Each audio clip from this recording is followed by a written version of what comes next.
Hey everybody, welcome to Canary Cry News Talk live stream, pre-stream. That's right, you are coming on in here. You're just trying to figure out what's going on in the world, and so are we. So we're happy to be here. We're a little bit early this day. What day is it? Friday? Yes. Monday? Oh my gosh, I posted the wrong day. Oh no, I'm lost. Anyways, thanks everybody for being here. Let's see. First comment of the day award goes to Hairy Legs Joe. Oh, again, show us your birth certificate, Basil. You'll never catch me alive, Hairy Legs. Anyways, here we go, folks. Make sure to remember to turn on notifications, slam that like button, and what else? Follow us on multiple outlets to make sure you never miss a show. All right. Let's buckle in and get going.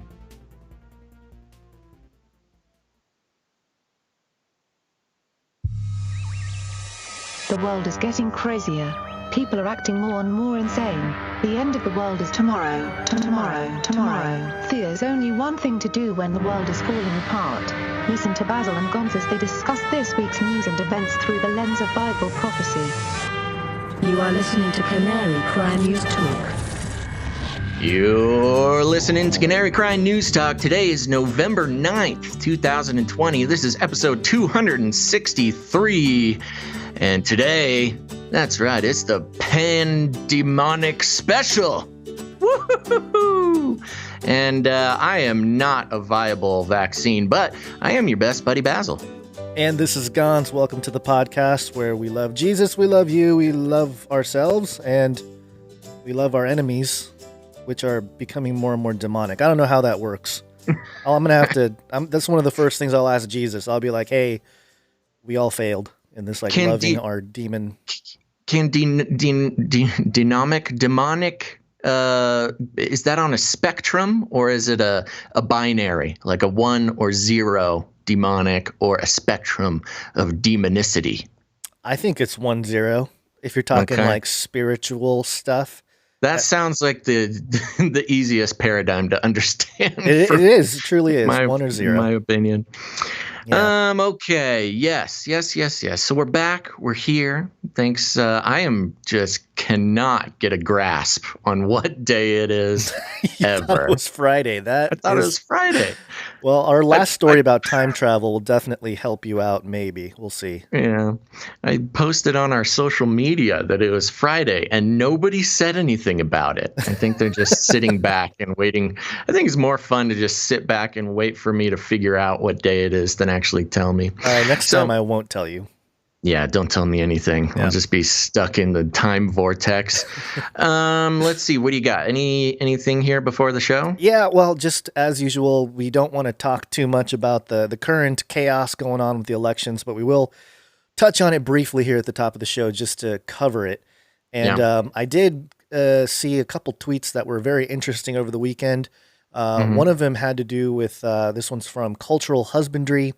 This person laid out pretty much all the inconsistencies and the problems with what's happening with the election stuff, the glitch on the machines, Dominion, the company that was rejected by a whole bunch of states because of the potential corruption issue.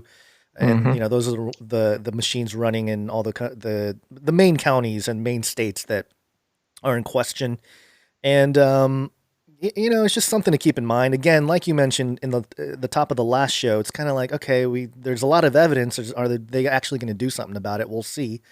But either way, I've heard a lot about Benford's Law. I didn't really know what that was, but there are people talking about it. There's a lot of strange things happening when you look at the statistical analysis of the last elections and how Biden-Harris campaign really breaks the standard deviation model and stuff like that. So it's a good tweet, I guess, to sort of run through all the points of data.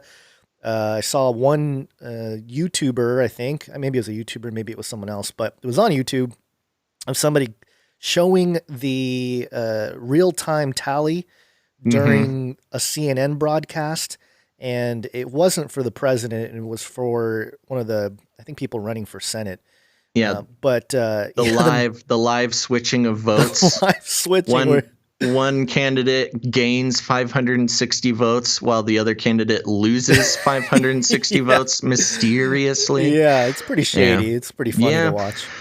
Well, and that's the thing. I do want to make everybody aware we are not going whole hog on the election shenanigans going right now. First of all, because a lot of other people are doing it, and there's a lot of work being done on that.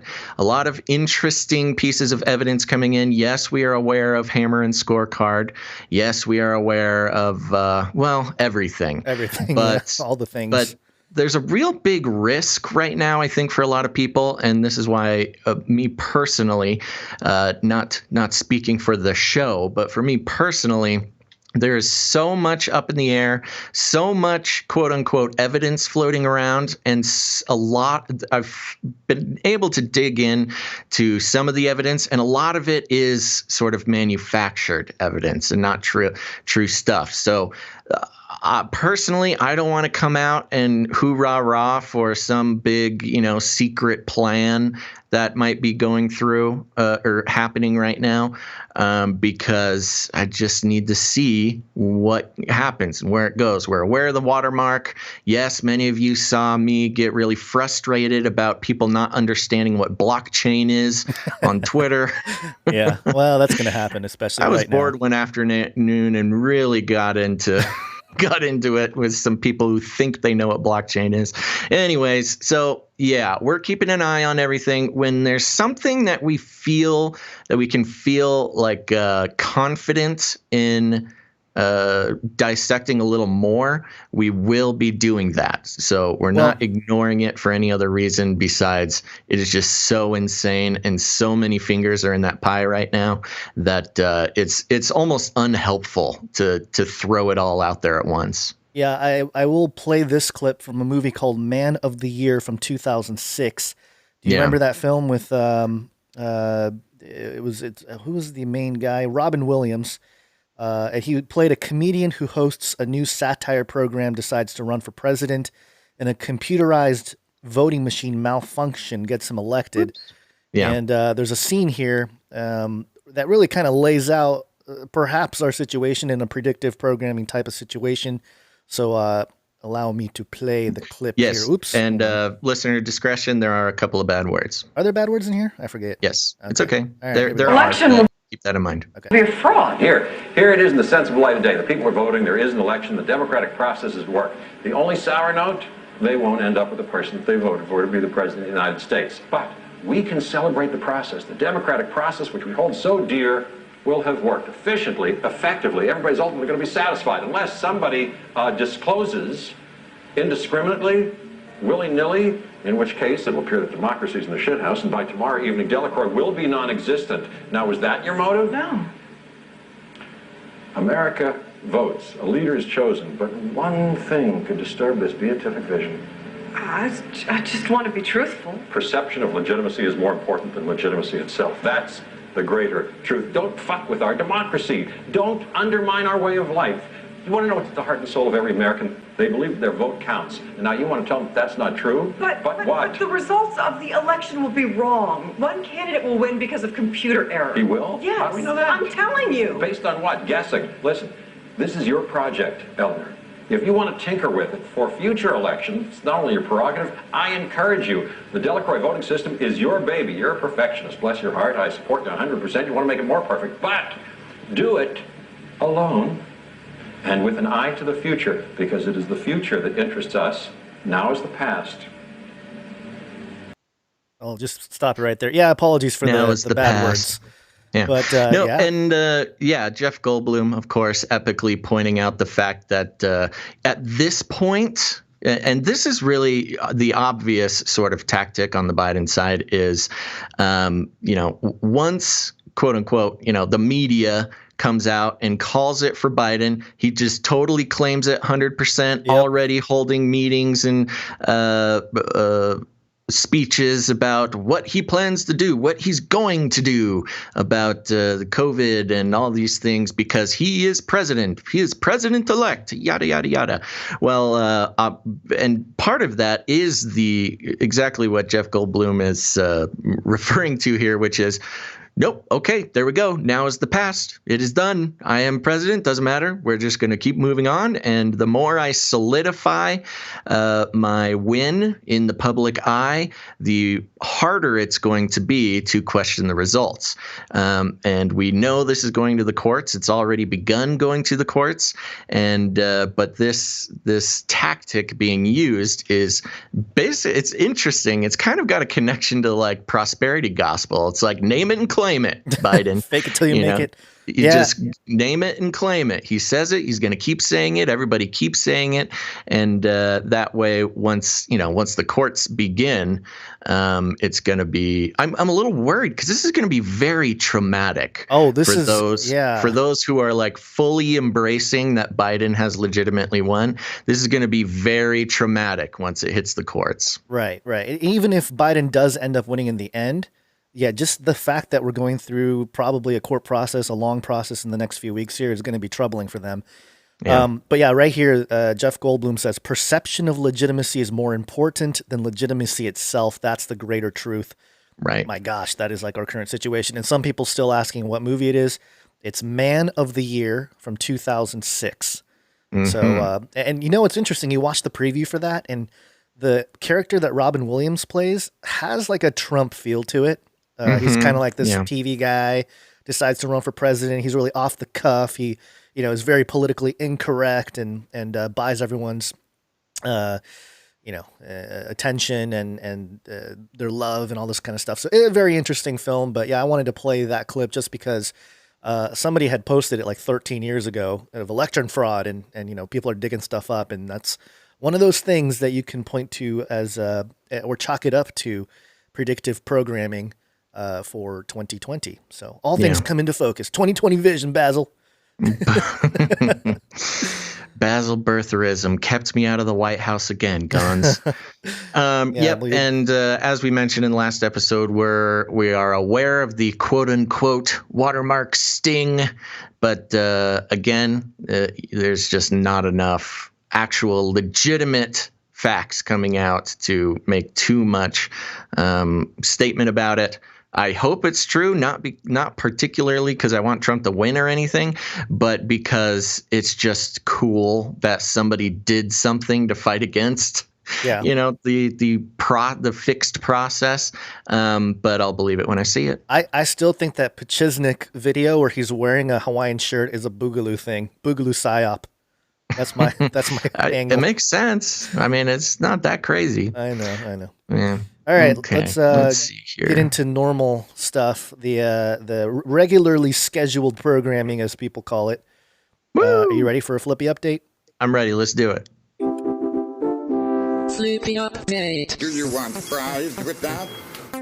Yeehaw, folks. This is coming from abcnews.go.com. Now, here's the thing. Flippy update, if this is your first show, let me help you out a little bit. Flippy is the colloquial name for the disembodied robot arms that are taking our jobs, enslaving our children, and flirting with our spouses. Wow.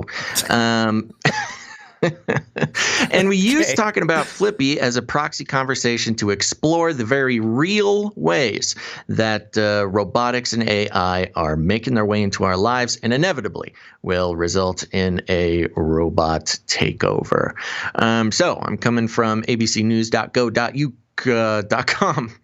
And the article is titled, Lawn Robot in Germany Messages Owner for Help, Foils Thief. Oh my gosh. I still haven't gotten my lawn cutting robot guns. So I'll start the Kickstarter. You should just modify your carpet or your floor cleaning, Zoom robot. Ooh, yeah. Just put some blades on the Roomba and let them go nuts. All right. The article reads like this. Berlin. Lawnmower robot's electronic cries for help foiled the thief's plan to make off with the grass-cutting automation.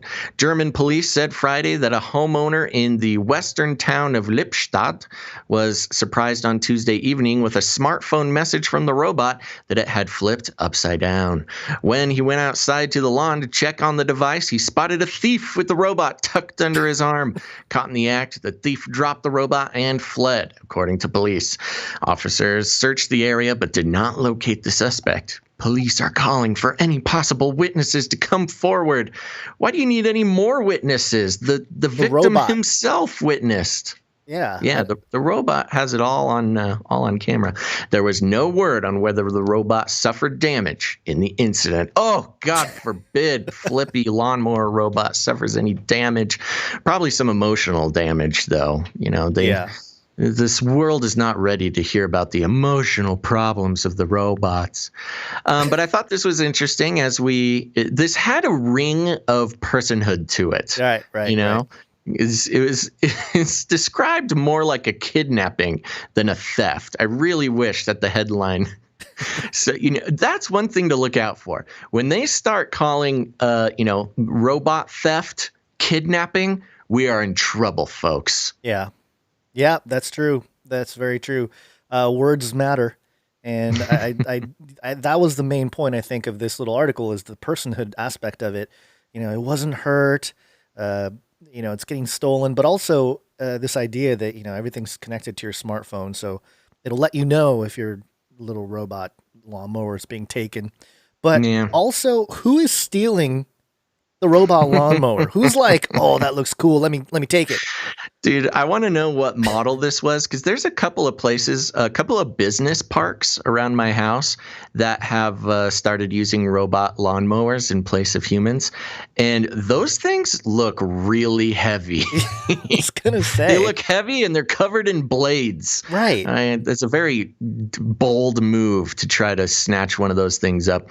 I wonder if a viable business plan is to just get a bunch of robot lawnmowers and just do your robotic lawn mowing business. You kind of just cruise up, unload a robot, and go to the next house. You could get like a fleet of them.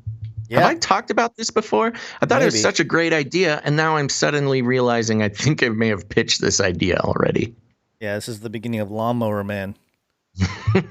Yeah, and I can get a show on ABC or something, or what's that other one? Anyways, TLC. I'll have a TLC reality show. You interview the robots. That corner was difficult to shear. Yeah. Okay, so there you go. Our Flippy update for the day. Very good. Nice and short. Keeping it short here for you. We got a bunch of updates here to get to before main stories today about vaccines. But before we get there, let's do a few updates. We interrupt this broadcast to give you a brief update. By the end of this timely interruption, you will be thoroughly updated. A pandemic special. 33 is the number of completion of the Great War. Welcome to Chinese Show. Oh, that's a triple. Triple jings. Yeah. Triple jingle. What is it called? Anyway, what is it called in hockey? Hat trick. Hat trick. Thank you. Reuters.com. China reports 33 new COVID-19 cases versus 28 a day earlier. Why? What? There is no point to report this. Reuters. Well, there is. Well, because I'm saying, gotta let their fellow Illuminati members know that they're still out there. I know, but versus 28 a day earlier. I'm convinced now that they're just like trolling us. You know? Yeah, they're like, oh, you want some 33 action? Here you go.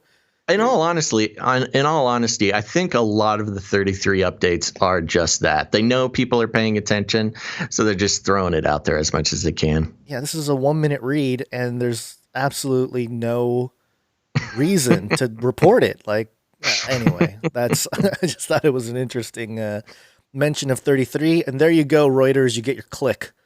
Yeah, you win. Get your click. Congratulations. You happy now? Yeah, you feel big, happy. Big man? All right, a couple more updates here. This one is a tweet. Oh, it's the New World Order. It's here. Got hairy legs. Got hairy legs. Yeah, our hairy leg president. He loves kids jumping on his lap. Oh, you're going to trigger people. Oh, my gosh. I think we just got banned because I said that. So as soon as the media announced Biden's presidency, not Congress, the media, the at Transition46 on Twitter published this: Biden-Harris presidential transition. We stand together as one America. We will rise stronger than we were before. BuildBackBetter.com. And if you remember a few episodes ago, we had an episode titled Build Back Better, except the B's were sixes, because lowercase b's are sixes. So you got your 3 6s. And I know the other, somebody in the chat mentioned how, and I think we mentioned it before too, how it was strange how you get 2020, you divide it by 666, and you get the 3033, whatever it is, the number, the text number that the Biden campaign ran on. But there you go. I think it's interesting how they're just coming out with it. And man, it really, we're at this point now where you're really just buying into the shenanigans, or you're part of the process of exposing it, because there's no hiding it right here. It's the Biden-Harris presidential transition, their main website, buildbackbetter.com. Like, come on. Come on, man. Which is funny because, again, as we've pointed out before, but for those who might be new to the show or missed that episode, Build Back Better is not just a Biden campaign slogan. It's been a catchphrase for different sort of globalist UN actors all over the world for years now. So this is not an original phrase of his. It's explicitly derived from well, was it the United Nations or I think it was United Nations? Yeah. So that's something they've been saying for a while, and Biden kind of just started using it as the reptilian overlords commanded, and so there you go. But now it's official. I can't believe he got man, that would have been so smart to buy that domain up a couple years back. A few years ago. I'm sure it was swooped up a while ago, because they were using Build Back Better like, I don't know, 2012, 2013, there were people around the world already using it. So I'm sure it's been around for a while. It's been a UN catchphrase for many moons. Yep. Okay, so there's that. We have another New World Order mention. I keep track of it just because I'm keeping an eye on what all the New World Order stuff is out there, and people still say that this is just a conspiracy theory and all that. But here we go. A new world order can emerge. This is thenews.com.pk. I believe this is a Pakistani outlet.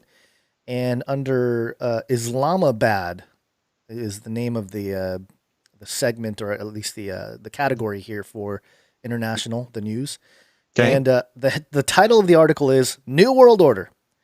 And I'll just read a paragraph here. The world has gone through several political power imbalances and changes throughout history, despite several ways of defining the term New World Order. It's basically related to the ideological notion of governing throughout the world within the idea of latest combined efforts to understand the worldwide problems that seem to transcend the limit of state to unravel. I think it's translated here.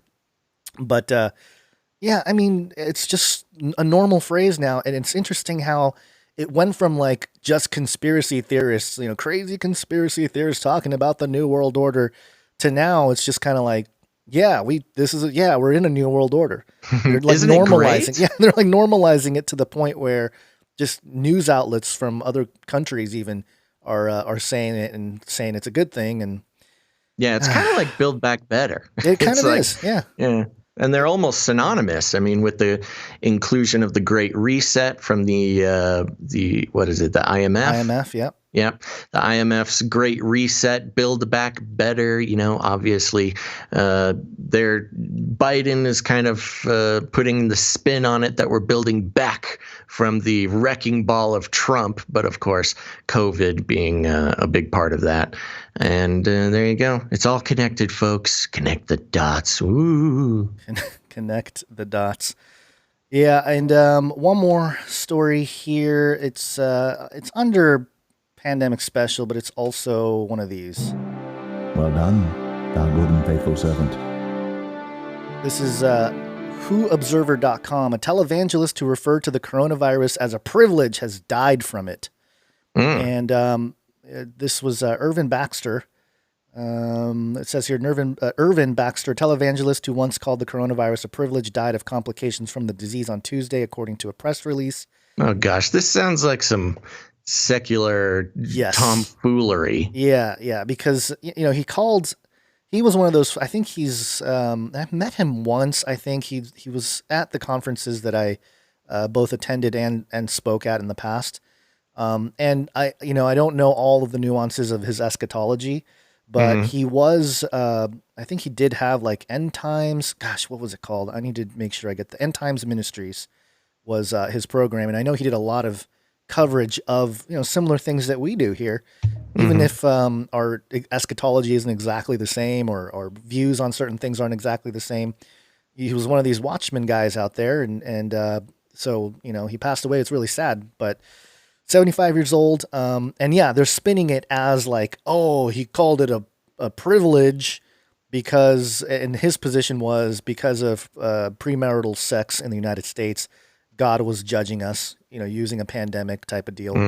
So that was his position. But so does it have the actual quote that when he called it a privilege? Yeah, here, hold on, let me see here. Where is this? Okay. Yep. He said millions of unmarried American couples were living together and having sex, which he called sinful and punishable in the eyes of God. Quote, God may be using this as a wake-up call, Baxter then said about the coronavirus. Quote, this coronavirus may be a privilege because it'll tell you right now there is a much bigger judgment coming. It's in the Bible. So that's not doesn't really sound like anything. No. Sounds like he was just kind of babbling. I mean, it's just, he's just referencing, and this is what a lot of like eschatological people do, not in a bad way, just, hey, there's actual judgment coming. This is like maybe a glimpse of it. And it is, in a way, if you think about it, not the virus itself, but the societal impact that we've endured here in the last year of shutting everything down. It's because there's a whole bunch of sheeple asleep and normies, just buying into the whole globalist agenda, the Build Back Better, all that stuff. It's because we're totally, as a human, species, largely asleep to the agenda is why this has happened. And so I don't think he's wrong when he says that it's a quote unquote a privilege, because he is right in the sense so many people woke up to so many issues in this last, 7-8 months, and you can attribute it to QAnon or whatever, but it's true that a lot of people have started looking into vaccines, to, the whole pedophile ring type stuff with, all the truther type of topics that have been discussed for a while. All that stuff came to light and became much more common knowledge in the last few months. So, yeah, I wouldn't say that's necessarily a bad thing. But, of course, the secular outlets are going to say, oh, look at this preacher man, saying wrong things about the virus, and now he's dead from it. So they're always going to do that to any kind of believer that mentions anything mainstream or goes against it, or of course. Whatever. Well, televangelists are some of the most ridiculed people in America, I think. They get it from all sides. Yeah. So those are some updates. My condolences, and sad to see him go. 75 years old. So, still kind of young, but that's it. Sounds good. That one. Okay. Do you want to? You're moving stuff around in the dock here. Yes, I moved some stuff around. Are you okay with that, or did you have a plan? No, okay, that's fine. I can go with you. So this one, let's get into one of our main stories here. Gonz, you ever feel like you're being watched? Did you ever have the feeling that you were being watched? That's right, folks. It has begun, of course, with the media and Biden declaring objective victory. Some pretty spooky stuff has been happening, stuff we've been talking about for a while. But this is coming from cnsnews.com, which is super right wing. It looks very right wing. I mean, their little tagline is "the right news right now." So you'll get the right-leaning discussion about this topic, but it's more fun that way. So the article is titled "Democrat Activists Compiling a Do Not Hire Blacklist of People Who Supported or Worked for Trump." In sharp contrast to Joe Biden's calls for Americans to come together as a nation to heal. Biden said come together as a nation and heal. Oh, and heal. Some Democratic Party activists are promoting the compilation of a blacklist of people who worked for, funded, campaigned for, were appointed by, or endorsed President Trump. The beginnings of a collaborative spreadsheet being produced by the so-called Trump Accountability Project shows the targets to include campaign staff, administration members, judicial appointees, donors, legal counsel, and endorsers. Among those who have tweeted to promote the initiative in recent days are Hari Savugin, former Obama presidential campaign spokesman, DNC press secretary, and deputy campaign manager for Pete Buttigieg's presidential campaign, Michael B. Simon, an analytics expert who worked for the Obama 2008 presidential campaign, and another Buttigieg campaign team member, Emily Abrams. From some of their tweets have since been deleted, and the Trump Accountability Project website has been toned down somewhat, although archived content can still be found. On Friday, Savugin noted in a tweet that, according to a CNN reporter, White House staff were starting to look for new jobs. Quote, employers considering them should know there are consequences for hiring anyone who helped Trump attack American values, he said. Quote, find out how at the Trump Accountability Project. Abrams tweeted, quote, we're launching the Trump Accountability Project to make sure anyone who took a paycheck to help Trump undermine America is held responsible for what they did. Join us and help spread the word. Representative Alexandria Ocasio-Cortez then asked on Twitter, quote, is anyone archiving these Trump sycophants for when they try to downplay or deny their complicity in the future? I foresee decent probability of many deleted tweets, writings, and photos in the future. Her tweet has since been retweeted more than 32,000 times and received more than 347,000, quote, likes.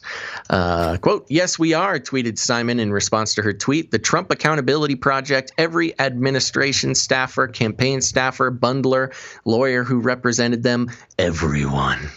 Savugin also responded to Ocasio-Cortez's tweet. You better believe it. We just launched the Trump Accountability Project to make sure anyone who took a paycheck to help Trump undermine America is responsible for what they did. After a Politico reporter tweeted, quote, history is going to be absolutely brutal on some of these people, Savugin responded. Quote, so is the present. We're launching the Trump Accountability Project. Oh my gosh, I can't believe they're just making me read tweet after tweet after tweet. I'm skipping some of these tweets. Tweets are news, man. Let's see here. The world should never forget. The Trump Accountability Project is inviting software engineers or others able to help us archive large number of Trump campaign administration staffer tweets to get in touch.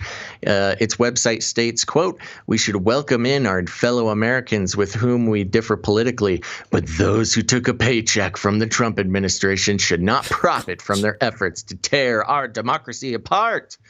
The world should never forget those who, when faced with a decision, chose to put their money, their time, and their reputations behind separating children from their families. Okay, well, you should probably talk to Obama about that, but okay. Encouraging racism and anti-Semitism and negligently causing the unnecessary loss of life and economic devastation from our country's failed response to the COVID-19 pandemic. Let's see, just a little bit more here.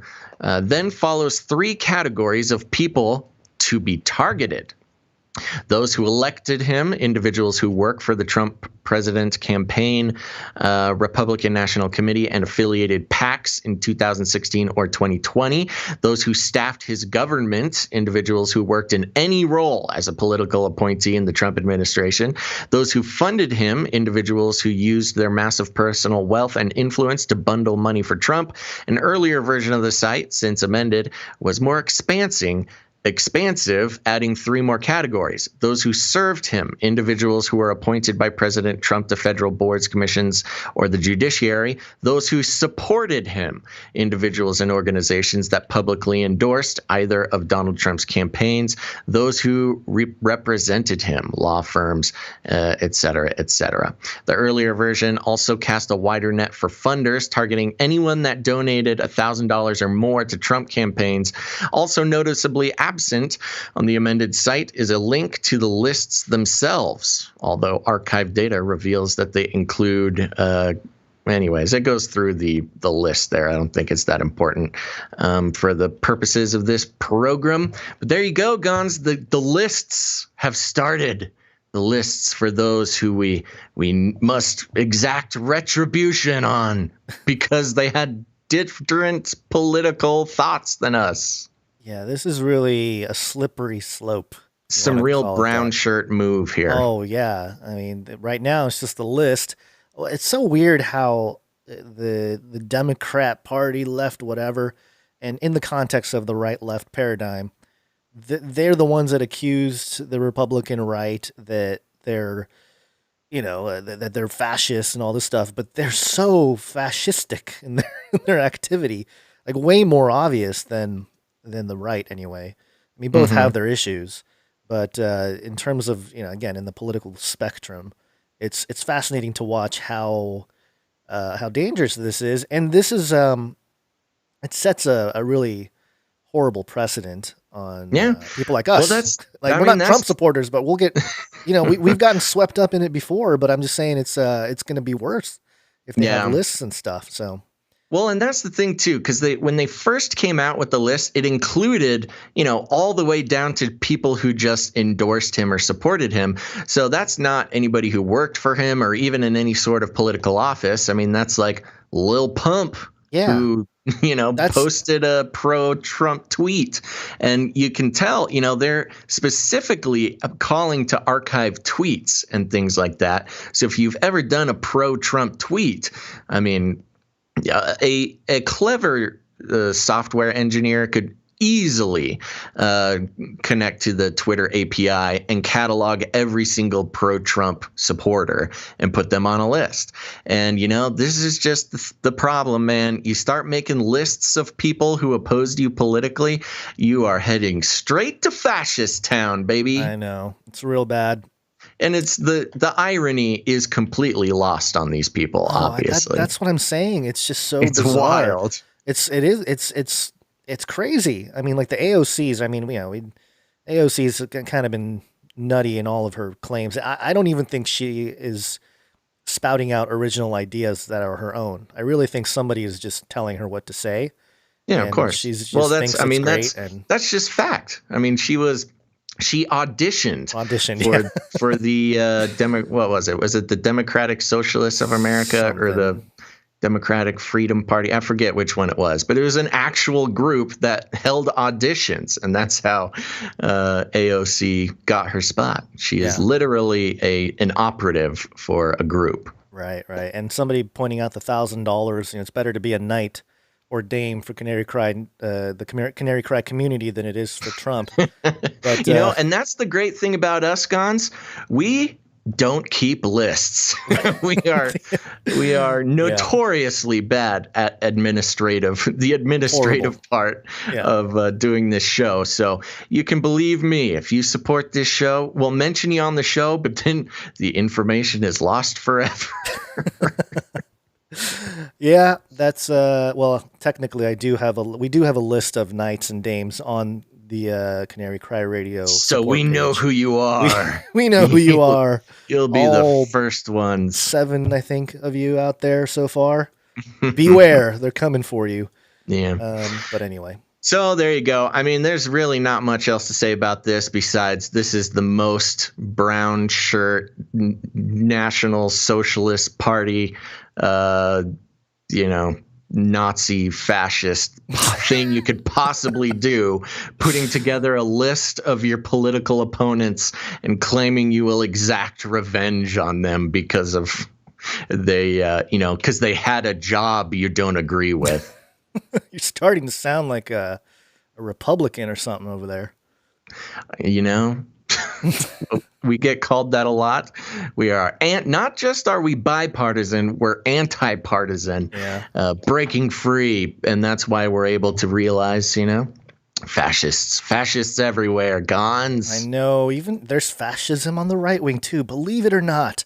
Although right now it just seems like the left are just really pushing that. They really, I mean, in an objective sense, there's no Republicans out there trying to make a list of retribution of people to get back to you. It's just not happening. Yeah. But you have a senator of the United States tweeting out to put a list of names together of people who worked for Trump so they can exact revenge on them. It's insanity. It's complete insanity. Yep. Well, welcome to crazy world, clown world, as some people call it.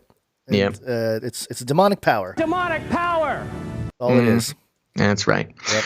Okay. What's our next story here? We have a couple important stories about vaccines, which we on this show use the Japanese accent for it. Waccine. Waccine.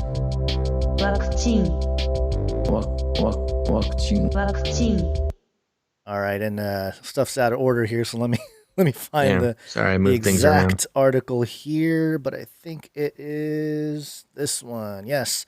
Reuters.com. Really going after you today, Reuters. A great day for humanity. Pfizer says COVID-19 vaccine over 90% effective. Oh, this is a wonderful day for humanity, Basil. I don't know. That already sounds like some statistical trickery, but lay it on me. Straight doublespeak. Pfizer Inc.'s PFE.net, .n experimental COVID-19 vaccine was more than 90% effective based on initial trial results, the company said on Monday. A major victory in the fight against a pandemic that has killed over 1 million people and battered the world's economy, which I will continue to argue that the shutting down the economy has killed more people already, if you can tally it somehow, than the alleged virus, even with the numbers skewed there. Yeah. Experts. I do want to make a quick correction. Yes, thank you, Pilgrim, for pointing it out. AOC is not a senator. She's a representative. A representative in the House. Yeah. Experts welcomed the first successful interim data from a large-scale clinical test as a watershed moment that showed vaccines could halt the pandemic, though mass rollouts of the shot, which need regulatory approval, won't happen this year. I'm surprised they said shot instead of jab. Pfizer and its German partner BioNTech SE said they had so far found no serious safety concerns and expected to seek U.S. authorization this month for emergency use of the vaccine, raising the possibility of a regulatory decision as soon as December. Was BioNTech not one of the companies that reported some huge disaster from their vaccine test? I don't remember if Pfizer was one of the disaster people that shut down. I don't think Pfizer was, but I remember BioNTech might have been, but maybe. I don't want to speak. Let me do some searching while you do some this. Clicking around. If granted, the companies estimate they can roll out up to 50 million doses this year, enough to protect 25 million people, and then produce up to 1.3 billion doses in 2021. Today is a great day for science and humanity, which is not a scientific statement, I might add. Albert Bourla, Pfizer's chairman and chief executive, said, quote, "We are reaching this critical milestone in our vaccine development program at a time when the world needs it most, with infection rates setting new records, hospitals nearing overcapacity, and economics struggling to reopen because governments won't allow them to. Experts cautioned that they still needed to see the full trial data, which have yet to be peer-reviewed or published in the medical journal." Okay. But the preliminary results look encouraging so far. So, great day for science and humanity, but they don't have anything. They don't have full trial data or any peer-reviewed stuff published in medical journals, but hey, great day for humanity. There are still many questions around the vaccine, such as how effective it is for vulnerable groups and how long it will provide immunity, and the, quote, new normal of social distancing and face masks looks set to remain for the foreseeable future.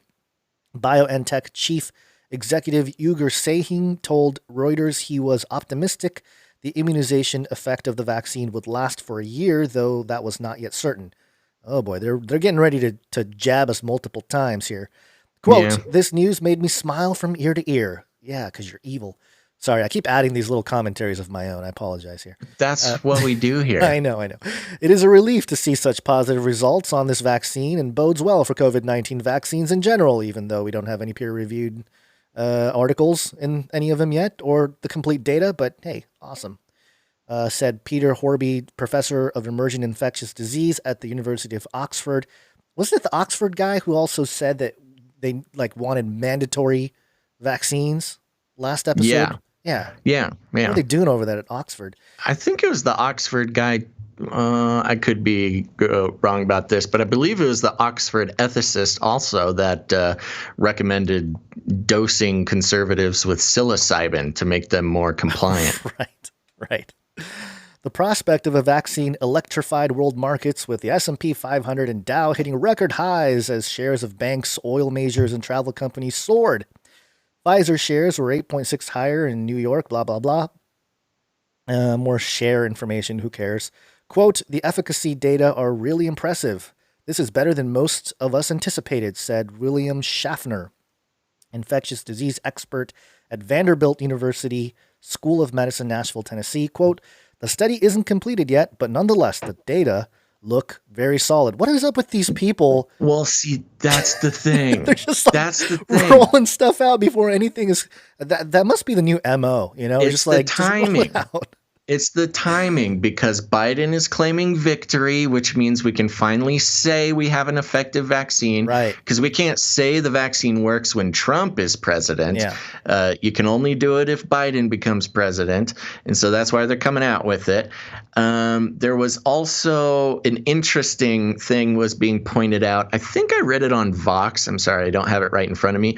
But one big point they were saying, which is, this is what they're claiming, but their sample size is incredibly small for their test, but also they haven't put out the data. This whole thing came from a press release. So nobody is actually able to look at the study data. This is literally just Pfizer saying this. They're just yelling it out into the ether, which is obviously politically motivated, because, of course, once Biden claims victory, then we can say we have a vaccine, but we can't put out the data yet. But just trust us. 90% efficacy. It's unbelievable. It just blows my mind that they can run with headlines like this. And in the story, it says, experts caution that they still need to see the full trial data, which have yet to be peer-reviewed or published in a medical journal. But the preliminary results look encouraging so far. Whee! What is it? Great day for humanity. If that's not double speak, I don't know what is. But, right. Double speak, for those of you who may be new, in the 1984 Orwell's 1984. It's basically euphemistic. Is that the right word? Ways to put something. Just things that are negative or bad. No, not euphemistic, but it's. Oh man, now I can't think of the word. Shoot. Well, it's basically just something that means. The opposite of what it actually means. No, it's defined as deliberately euphemistic, ambiguous, or obscure language. So, oh my gosh, maybe I don't know what euphemistic means. Yeah. I remember that's one of those words I learned in high school, Basil. I mean, I've definitely said euphemism, but let me do this. I'll consult the intelligent mega computer I have here. Euphemistic definition. Euphemistic definition. Make Basil go loco. Euphemism. A mild, indirect, or vague term for one that is considered harsh, blunt, or offensive. The use of such terms in rhetoric. The use of a mild, delicate, or indirect word or expression in place of a plainer, more accurate one, which by reason of its meaning or its associations or suggestions might be offensive, unpleasant, or embarrassing. I don't get it, but I believe you. It's just kind of it can be used in a positive sense. Like doctors will use euphemisms to sort of, you're dying of cancer. They'll say like, you have I don't know. You have the no disease. Something like that.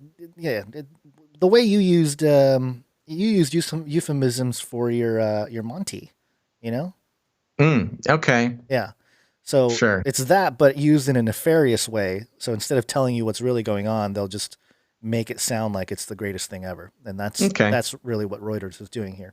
Sure. But anyway, yep, that's the first vaccine story we have. And like you mentioned, of course, now that Biden has been declared king of the world by the media, they can roll out the positive stuff that has to do with and I think, didn't they mention that Pfizer is no longer working with the U.S. government or as part of? I don't recall that, but I might have seen something. Let me look it up. But yeah, go ahead and I'll take this next one. You can update us on that. Sure. All right. Vaccine. This is coming from precisionvaccinations.com. Precisionvaccinations.com. The headline is New York lawyers recommend mandatory COVID-19 vaccinations. The New York State Bar Association passed a resolution urging the state to consider reinforcing mandatory COVID-19 vaccinations, even if people object. For religious, philosophical, or personal reasons. Mary Beth Morrissey, chair of the New York Bar Association's Health Law Section's Task Force on COVID-19, said in a statement on November 7th, 2020, quote, the authority of the state to respond to a public health crisis is well established in constitutional law. Quote, in balancing the protection of the public's health and civil liberties, the public health law recognizes that a person's health can and does affect others. Quote, it may become necessary to require that certain individuals or communities be vaccinated, such as healthcare workers and students, to protect the public's health, added Morrissey, a research fellow at Fordham University's Global Healthcare Innovation Management Center and faculty member in the graduate schools. Specifically, the New York State Bar Association recommends to protect the public's health, it would be useful to provide guidance consistent with existing law or State Emergency Health Powers Act as proposed in Resolution Number 1 to assist state officials and state and local public health authorities should it be necessary for the state to consider the possibility of enacting a vaccine mandate. A vaccine must not only be safe and efficacious, it must be publicly perceived as safe and efficacious. It's all about perception, baby. You know when there's a synchronized between the two of us, something is a little fishy. Right. A vaccine must not only be safe and efficacious, it must be publicly perceived as safe and efficacious. It's kind of a callback to the Jeff Goldblum quote at the beginning of the show. Yeah. It doesn't matter if the system is fair, it just has to look fair. Right. All 50 states have legislation requiring specified vaccines for students, although exemptions vary from state to state. All school immunization laws grant exemptions to children for medical reasons, states the National Conference of State Legislatures website as of June 16th, 2020. You know, a horrible thing that I want to mention real quick before we continue with this. I have a friend who has a child, and this child has some crazy disease. I don't recall the name of it, and I don't remember what it is. I think it's some sort of lung or like a respiratory and circulatory problem. Little baby, 2-3 years old. They were very effective at not getting this child vaccinated because they just didn't want that. Especially this baby was born kind of further later on in its parents' lives. It was actually pretty impressive. They're about, I mean, they're outside of the normal range when people are having children. So they didn't get her vaccinated. She had an exemption for this health problem that she has. And they are going around in multiple states trying to find a pediatric specialist to help their child with this chronic condition that the child has. And they've been turned away from insurance companies and pediatric hospitals and specialized doctors. Everybody's turning this child away because she's not vaccinated. So she has this horrible condition that requires specialty care, and nobody will give the child specialty care because she's not vaccinated. And she has an exemption, a legal health exemption from vaccinations. So they're having to move like halfway across the country to, I don't want to get it wrong. It's one of the it's either Utah or Ohio, one of those places, where they don't have as strict vaccine laws. But it's crazy. The whole healthcare system is just letting this child die. Well, I don't know. I don't want to be hyperbolic, but they're not treating this child because she's not vaccinated. It's insanity and it's evil. And it's completely wild. Yeah. Anyways, moving on. Moreover, there are 45 states in Washington, D.C. that grant religious exemptions for those people who have religious objections to immunizations. Currently, 15 states allow philosophical exemptions. Ooh, that's fun for those who object to immunizations because of personal, moral, or other beliefs. New York's recommendation contrasts with the U.S. FDA's Vaccines and Related Biological Products Advisory Committee recommendation on October 22nd, 2020, which opposes mandatory vaccination policy since the initial COVID-19 vaccines are considered experimental without proven vaccine efficacy, which was actually good news. We talked about this a few weeks ago, where the FDA is rejecting mandatory vaccines. Furthermore, this FDA committee raised specific concerns regarding pediatric vaccinations with unproven COVID-19 vaccines for a population generally unaffected by this new disease. And the article goes on, but that's kind of the most important part. But here's the crazy thing, and this is where the story is really kind of spooky, because this is the New York State Bar Association. Yeah. Now, here's the thing.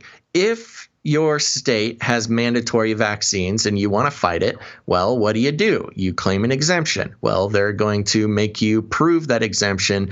And for those who have gotten exemptions in many states, you'll know that a lot of times you have to get a lawyer to help you go through this process. But in New York, the the State Bar Association, which all the lawyers are going to be a member of if they pass the bar.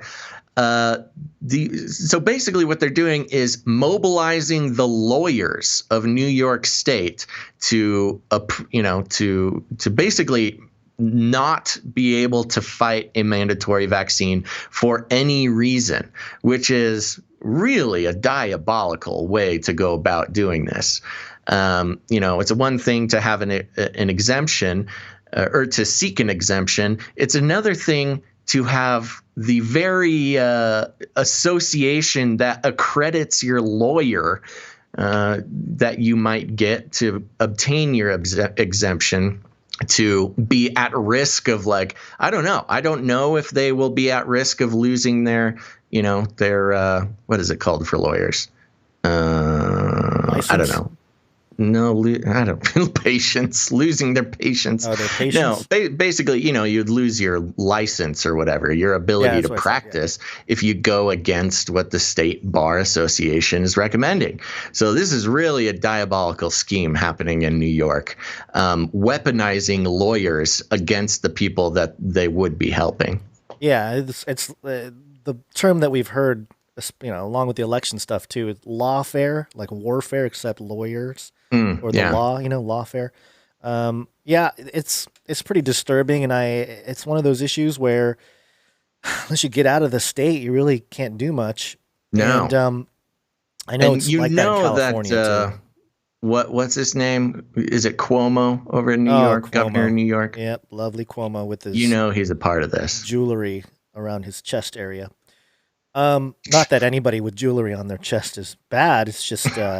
It's just a really weird look. He's bad. And has nipple piercings. Yeah. They're not correlated, but there is an interesting connection. You can make the connection if you want. And a healthy reminder here of the Barrington Declaration. We covered it a few episodes ago. This is where it's basically a declaration that you can read here on gbdeclaration.org. And a whole bunch of people have signed it, including Dr. Johnny Bananas, which I think is part of the PSYOP or disinfo campaign to discredit something like this. But The declaration states here the most compassionate approach that balances the risk and benefits of reaching herd immunity is to allow those who are at minimal risk of death to live their lives normally to build up immunity to the virus through natural infection, which while better protecting those who are at higher risk. We call this focused protection. And later on, it says those who are not vulnerable should immediately be allowed to resume life as normal. And the three main people that put this thing together is a professor at Oxford, a professor of medicine at Harvard, and a physician, epidemiologist, health economist, and public health policy expert at Stanford. Mm-hmm. So yeah, these aren't like rando people. It's the same, and this is part of it. This is why these issues with vaccines, it's so diabolical, is because there is no consensus amongst the scientific community. It goes against the very idea of like scientific inquiry to politicize it like they have here, and to make it so that you can't, you don't have any kind of exit or opt out because of law, because of government, and it's a gross violation, and it's the modern. We talked about fascism earlier, but it truly is like a modern fascism. And unfortunately, not too many people don't see it as that. Too many people just appeal to authority. Oh, the scientists said it must be true. Well, there's a bunch of scientists and different people in science and medicine saying something different, completely different. And so you got to just keep in mind that this is a war in terms of your mind and your body, and we just have to become we need to continue to spread this information to at least get people to understand, or at least look at, even your normie friends, have them look at just paying attention. I mean, it's not even about, don't. Here's the thing is when you get the info, make your own decision, but right. Forcing things on people is not the way to go through life. Right. And yeah, if you don't want, and yeah, the whole vaccine thing also is, that typical argument you hear from your conspiracy minded folk. It's like, well, if the people that are way into the vaccine, if you get it, then why are you so against people that don't get it? Because they're not going to affect you, Well, of course we know the argument about that, but it's okay. Logic, folks. It's called you gotta logic. Reach herd community, Gons. The herd community. Thank you for those in the chat who found my word for me. I was looking for disbarred, which is what happens. Yes, to lawyers. Yeah. And I don't know if you can be disbarred just by going against the recommendation of the Bar Association. I'm not exactly sure how that works. Probably. But I'm sure, if the bar says it, it sounds like something that they would not want you working against. We need like a... What is that noise? I don't know. Do you hear that? It sounded like it was coming from your side. Oh, it's coming from inside the house. Oh, no. Inside the computer. Okay. Are you good? Can I grab an email? Yes, let's do this email. Do we have an email jingle? I forget. I don't remember either. I don't think we do. Or if we do, we got snail mail. No, it's okay. Yeah, right. So here's the thing, folks. Last episode, we talked a little bit about vaccines, and I got an email from one of our producers. This producer has helped us kind of understand sciencey stuff in the past. And so, this is a longtime supporter of the show and someone who interacts with us for, in a lot of ways. And so we always like to keep an open mind to the experts who listen to the show. And so I'm going to put it out there. It might be challenging to some people, but we're going to read it because that's what we do around here. We explore the truth. Or this person might just be a CIA shill putting out this info, in which case they're doing a great job. Okay, but either way, here we go. This is from a producer of the show. Hey guys, I missed the live stream on Friday, but got to listen to it today. This came in a couple days ago. As your friendly neighborhood expert listener / microbiologist, I just wanted to make a comment on your discussion on compulsory vaccinations. This is our producer who has been a microbiologist for 25 plus years. I think Basil conveyed some incorrect facts about the COVID-19 vaccines, and there is no need to give those who disagree with you any ammunition to refute you. I agree with that. Firstly, Basil seemed to imply that all the vaccines in the works are mRNA based. They are not. This was news to me. I guess I kind of have only been paying attention to the mRNA-based vaccines. You even covered the whole tobacco plant vaccine story a few weeks ago with the plants making the virus proteins in bulk, which will then be used in a standard vaccine formulation, standard in quotes there. So talking about not the mRNA vaccines, but the classic vaccine formulation, which is a dead version of the actual virus. I'm pretty sure there are also a whole bunch of the old-fashioned vaccine development going on. There is too much money at stake for people not to go with tried and true tech to get a piece of the pie. Secondly, perhaps more importantly, the mRNA vaccines do not change your DNA. Not to get too sciencey, but the central dogma is DNA is transcribed to mRNA, and then mRNA is translated to proteins in human cells. The DNA is transcribed in the nucleus to mRNA, and then the mRNA is transported from the nucleus to the cytoplasm where the protein is produced based on the mRNA. So mRNA vaccines basically just introduce mRNA into the cells, which directly code for the viral proteins, which are then presented on the cell surface to stimulate the immune response. mRNA cannot cause DNA changes in this approach. The DNA is not even involved. Note 1. From what I've read, no mRNA vaccine has actually ever worked for any disease, which we know. Note 2, there have been mentions of CRISPR-based vaccines that would indeed insert viral protein genes into muscle tissue cells, which would then pump out or present vaccine proteins on the surface to activate the immune reaction. CRISPR systems do have mRNA molecules as part of the mix, but this is not an mRNA vaccine per se. However, I have not heard anything more than here's an idea we can try. There are some major issues with this approach, like setting off an autoimmune response, as well as the fact that muscle tissue apparently does generate immunogenic antigens very well. All above being said, I am with you on opposing any compulsory or coercive vaccinations. Hope this is helpful. Any questions, let me know. So, I appreciate this, of course. I am no stranger to receiving correction as long as the people know what they're talking about and are polite and present evidence.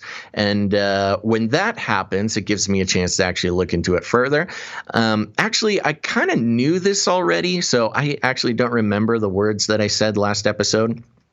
But basically what they're talking about here is number one, a CRISPR-based vaccine would technically be editing DNA.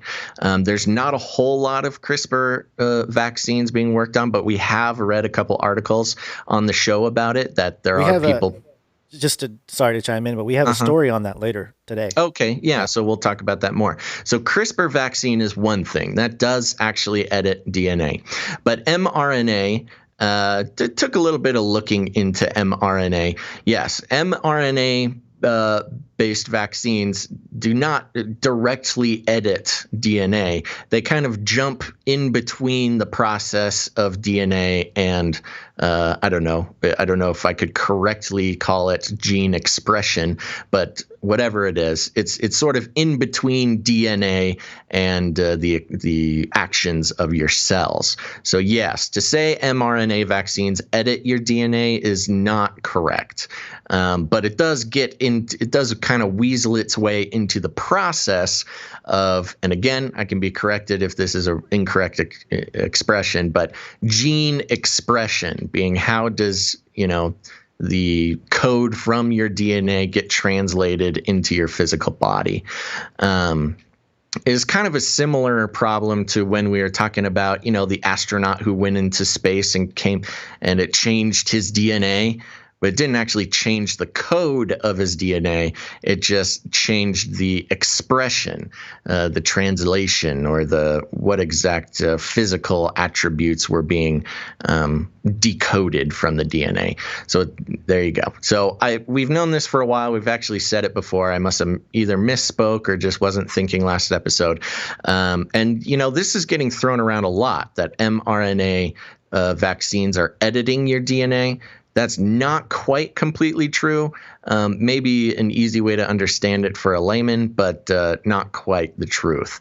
When in fact these mRNA vaccines seem to be basically changing the translation or the expression between the actual DNA code and what gets expressed in your physical body. Does that make sense, Gons? Yeah, it does. There's, now we appreciate the correction. But on the first point about how, what was it here that, I'm sorry, I'm trying to pull up the email again. No mRNA vaccine has actually ever worked for any disease. Yeah. That part of it is that's the concern really with some of the vaccines that are being pushed out there right now. I did a report on Moderna a few weeks ago, and there's an article here that I quoted from that video from statnews.com, Ego, Ambition, and Turmoil Inside One of Biotech's Most Secretive Startups. And it talks about Moderna here, and it's pretty scathing on the CEO of Moderna. I think his name is Stefan Bancel. And he's there's a lot of controversy surrounding him in general that, he wants mRNA to work because if it does, it's so amazing and all this stuff. And he doesn't have a science background. He's got like a funding economics type of background, which a lot of people have criticized him for that too. But in the article here, I'm trying to find the spot, an ambitious CEO dreams big. And it talks about he's from Harvard Business School, blah, blah, blah. He said, quote, I was always thinking one day someone will have to make a decision about me getting a CEO job. How do I make sure, blah, blah, blah. Hold on, let me try to find the spot. I thought I highlighted it, but where is it? Oh, here we go. Moderna's technology promised to subvert the whole field, creating therapeutic proteins inside the body instead of manufacturing plants. The key, harnessing messenger RNA or mRNA. In nature, mRNA molecules function like recipe books, directing cellular machinery to make specific proteins. Moderna believes it can play that system to its advantage by using synthetic mRNA to compel cells to produce whichever proteins it chooses. In effect, the mRNA would turn cells into tiny drug factories. And up until this point, there's been a lot of issues with people that are in trials with this, people getting sick and stuff like that. And it says here, he knew it was a gamble. He told Stat, quote, but if I don't do it and it works, I'm just going to kick myself, basically saying like, someone's going to do it. I want to be the guy to figure it out. Sure. And the article says, and so he became the company's CEO and soon developed an almost messianic reverence for the mRNA technology. So this guy's like super into the mRNA and wants it to be, he wants that breakthrough, and probably for more economic and status reasons than a legitimate. I can't, I'm not going to tell the guy's heart, but in essence, that's part of the criticism here. So you get into the weeds and the nuance of the mRNA stuff that's out there. And well, sure, I think it's important, and the problem is that it doesn't mean just because mRNA doesn't change DNA in the way that somebody's YouTube video told you or some blog you read said, doesn't mean that we're here telling you to go get the vaccine. That's part of the sort of triggering mind control. And I'm looking at the chat, and there are some people certainly triggered by this piece of information that comes from a trustworthy source, unless you are also a microbiologist expert of 25 years, then we can have a conversation. But just because it doesn't work exactly how a YouTube video told you it worked doesn't mean that Gons, you and I are telling people to go get the vaccine. But as the email read, it's important to actually be able to speak about it in factual ways, or else you just come off looking foolish to people who know what they're talking about. So there you go. It's okay to have previously had a misunderstanding of science that you don't personally interact with. That's okay. And it's also okay to take on new facts. It doesn't have to change your mind about whether you're going to take or not take a vaccine.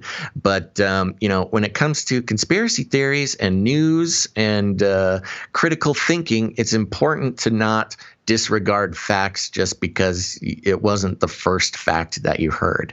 So just to put it back into context, this is not us saying, oh yeah, Basil and Gon said it's cool to go get the vaccine. This will be great. That's not what we're saying. What we're saying is if you're going to have intelligent conversations with people who actually know the science, you're going to want to also know the science. Right. And these are different levels of conversation here, because part of the conversation earlier with vaccines was the government oversight into forcing vaccines. That's one layer of the conversation. And I think this part of it here is more of a nitty-gritty scientific, in terms of not the authoritarian way, but just the hard science, the objective science of it. And when it comes down to that, it's not. And you got to define change DNA too. Like, what do you mean by change DNA? Well, and that's the subtlety of it. Right. Changing your DNA is different from, having a different expression from your DNA. Right. The base code doesn't change. It's just, what the manifestation is in your physical thing. And so they are two different things. If you're going to, talk to somebody who actually knows what they're talking about, they're two different things. However, I agree, in practical terms, it may not matter to you in the end. And that's okay in a practical sense. It doesn't have to change your mind.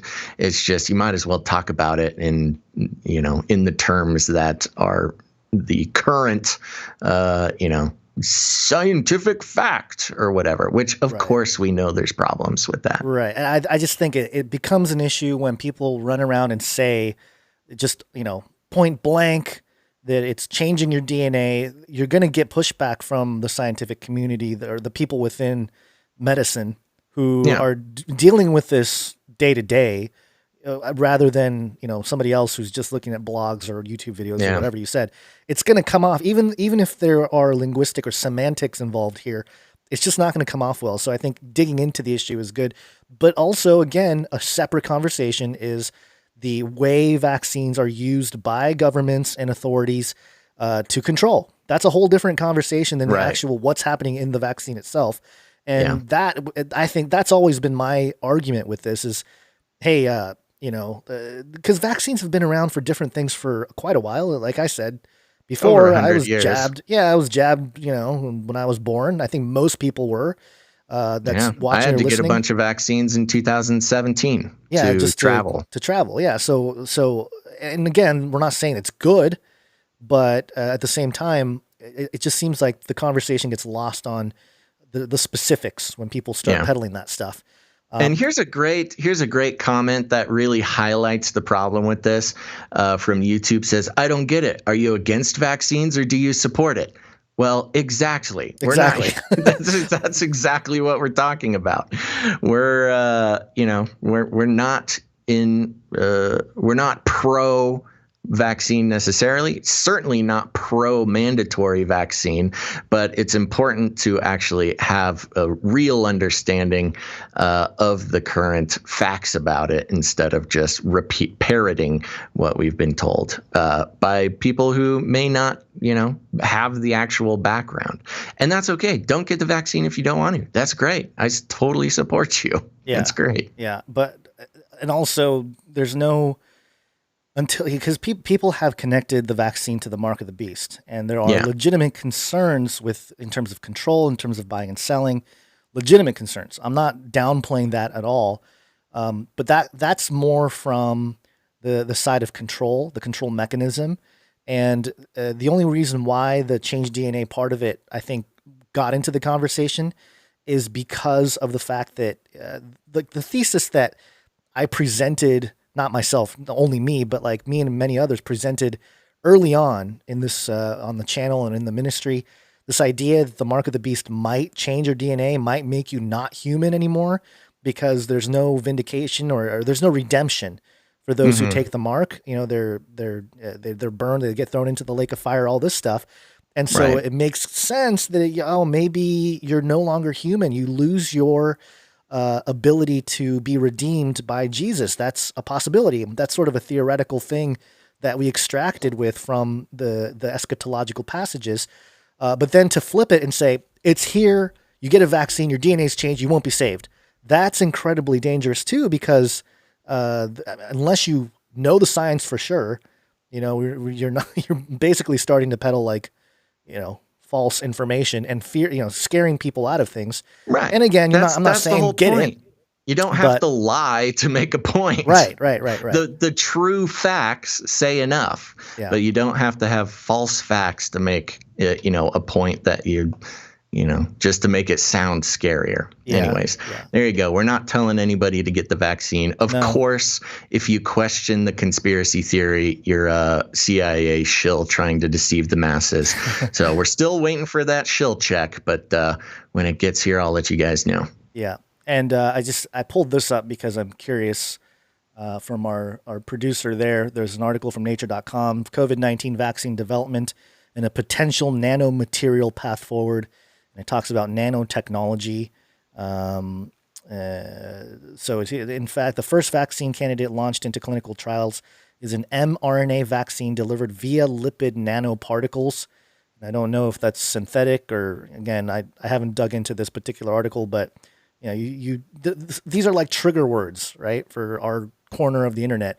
You start talking about nanotechnology, DNA, vaccine, you're going to get triggered, and if you've only talked about these issues in the context of eschatology, then you're going to be like, oh shoot, there it is. It's the mark. Nanotechnology delivering, change in DNA, and it's the mark of the beast. And again, the concerns are way more legitimate than that. You don't have to necessarily conclude that it is the mark. There's enough concern here. You don't need to call it the mark of the beast to be concerned and to have to put up warning signs and to discuss the issue from a critical standpoint. And I guess it's just one of those issues that people are going to run with it. They're going to call us shills, whatever, or some people will anyway. But that's the thing. That's the whole idea here. And I mentioned it before, that there is no hard consensus when it comes to science. Right. The fact and that's the point. Yeah, that's the point. And the fact that people like Fauci are out there saying science is truth, which is not a scientific statement, that's way more troubling. Right. And exactly. the hard, of course there's problems with vaccines, and there's, people that get, killed and stuff from it, and especially in the test phase. So there's, again, legitimate concerns, but I don't think we need to peddle anything more than that in terms of, like I said, talking about you see it on both sides. You don't need to lie about something to make somebody think it's the truth. Right. Right. So the truth is scary enough. We don't need to add anything else to it. Anyways, let's see here. Break time? I think so. Let's take a quick break. After some Pharmakia. It's break time. Come on, take a break. Okay, folks, we're going to take a second and thank some of our producers of the show. The producers are the people who make it happen, and they deserve our gratitude. But don't go anywhere, because after the show, we're going to be talking about an Israeli surveillance program that is COVID-related. Now, you heard us. We called the shot. We were the first people talking about it, and it made it to America, talking about the sewer surveillance program. This is not that, but it's also something else to keep an eye on, because it's only a matter of time before we have to deal with it in our part of the world. Also, we will be talking about the mark of the beast. We've got a beast system update involving CRISPR and microchips and all sorts of fun stuff. And of course, no beast system update would be complete without connecting it to a West Coast university of note. And then after that, we got some time travel and VR to talk about. And so it's going to be fun. Don't go anywhere. We're just going to take a quick second to thank some of the supporters of the show, which is very important. Everybody here should be thanking the producers of the show, because it's very important. Now, if you're new to the show, you're thinking, producers, what are you talking about? You're just a couple of knuckleheads live streaming on the internet. Well, that may be true, folks. But here's the thing. Here at Canary Cry News Talk, we work on the value for value system. What does that mean? Well, you might have noticed that we do not read advertisements like many of your favorite podcasters. There are some who have to start out their program with 7 to 10 minutes of ad reads telling you just why they love this new kind of underwear and this mattress that comes in a box, and oh my gosh, you gotta get this herbal supplement that has changed my life. That's right, folks. We get it. You gotta keep the show going in one way or another. But we decided long ago that advertising was speaking of the beast system, advertising is one of the main manifestations of the corrupted beast system, global economic religion, the theology of the globe. Advertising is wrapped up in big data. It's wrapped up in privacy concerns. It's wrapped up in big money and inauthenticity and things like that, as well as censorship. Once you start taking money from corporations, you got to start, you got to be what's called brand friendly, which means if you say something on your show that brand doesn't like, you got to shape up or ship out, mister. It also incentivizes podcasters and creators like Gons and I to consider you, dear listener, as a commodity, as cattle to be loaded up on a truck and sold to a big corporation for our own personal gain. And if you haven't figured it out yet, by the way I talk about it, we just decided that was not a great way to live our lives. We make less money, but that's okay. At least we can sleep at night. So instead, we work on the value for value system, which means we do this show. We do it pretty often, and we like to think we do a good job at it.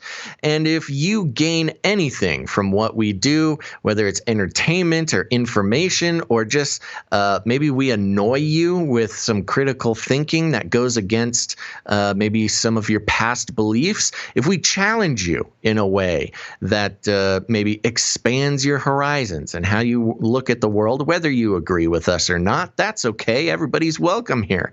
Whatever it is, if you get any value out of the show, please consider becoming a supporter.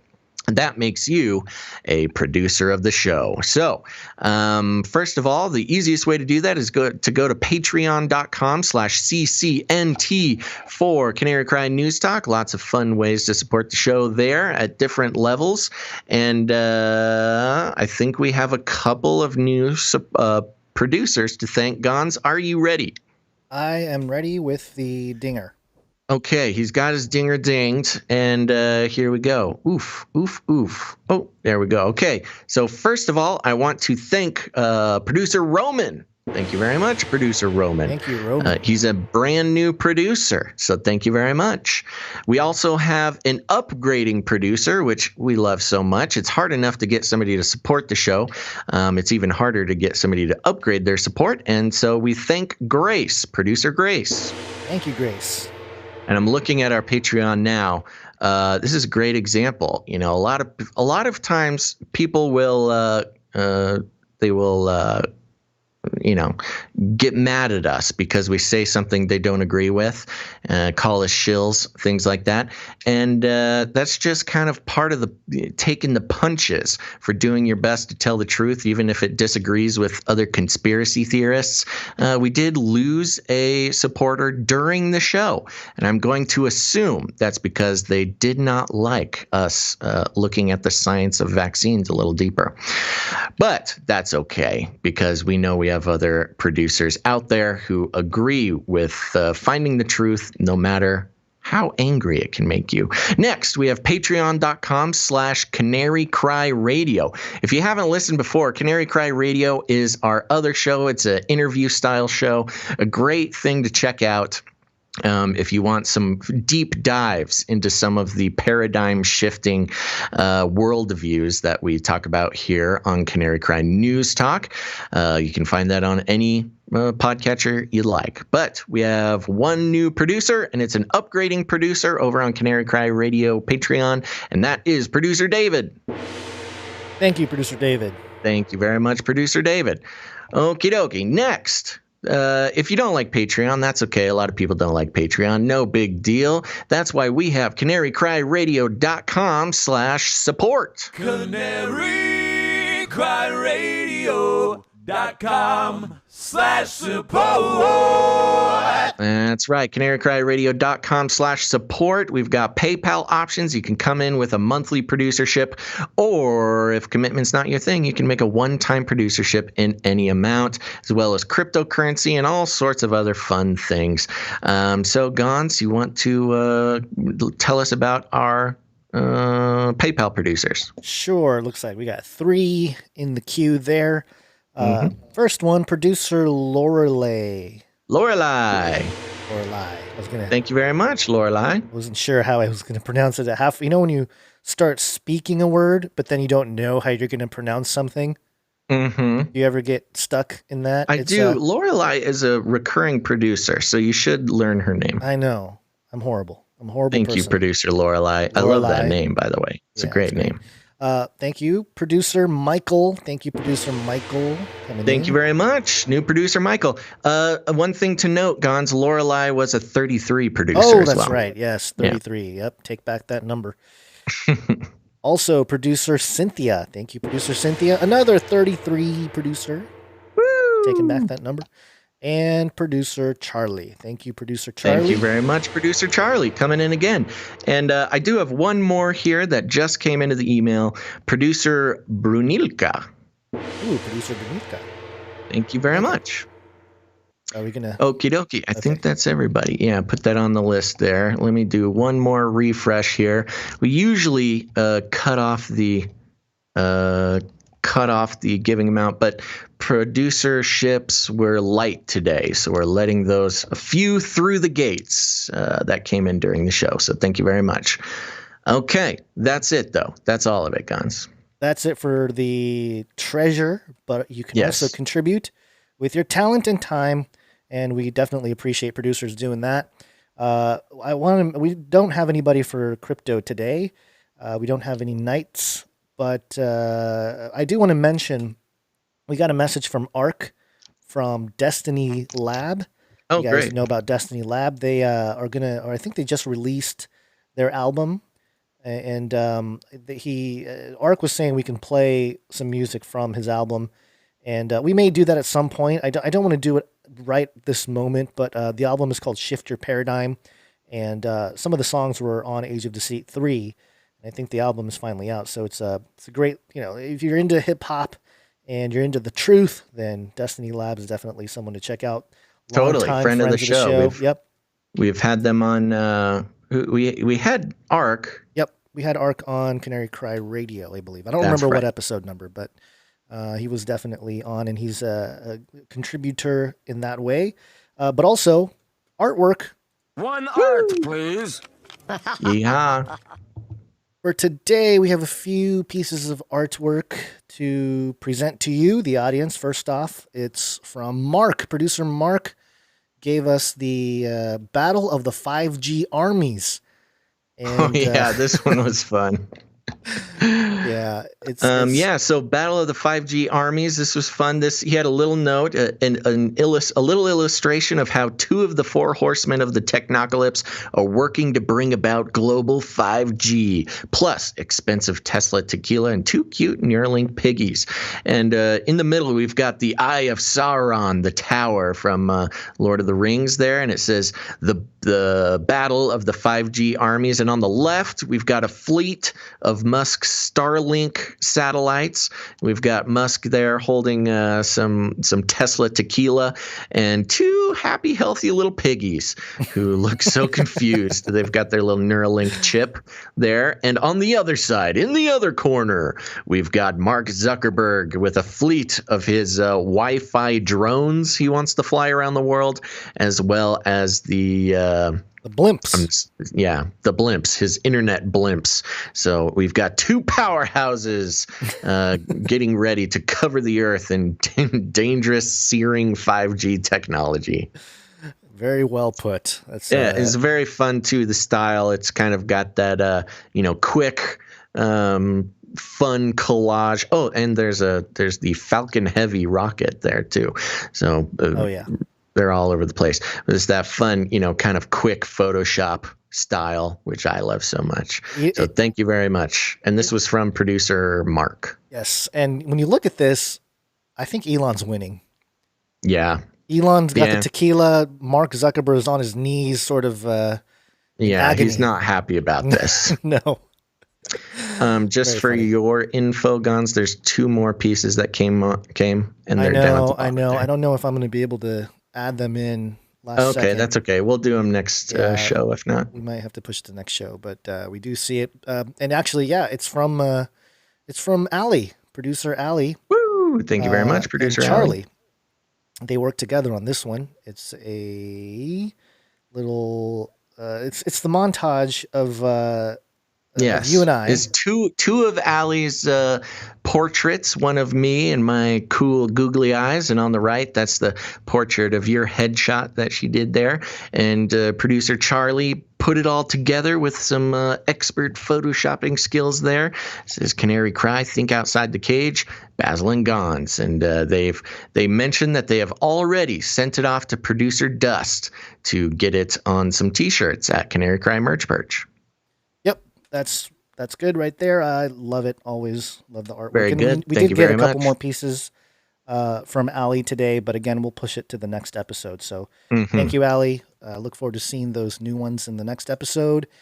And lastly, we have one from producer Steven. I love this one. This is, how do you even explain this? The Cycle of Temptation. I think he wrote a note to us and he mentioned how... Yeah, it says here, he posts a lot of signs in my Sunday school class. I realized that this one was influenced by our podcast and live stream.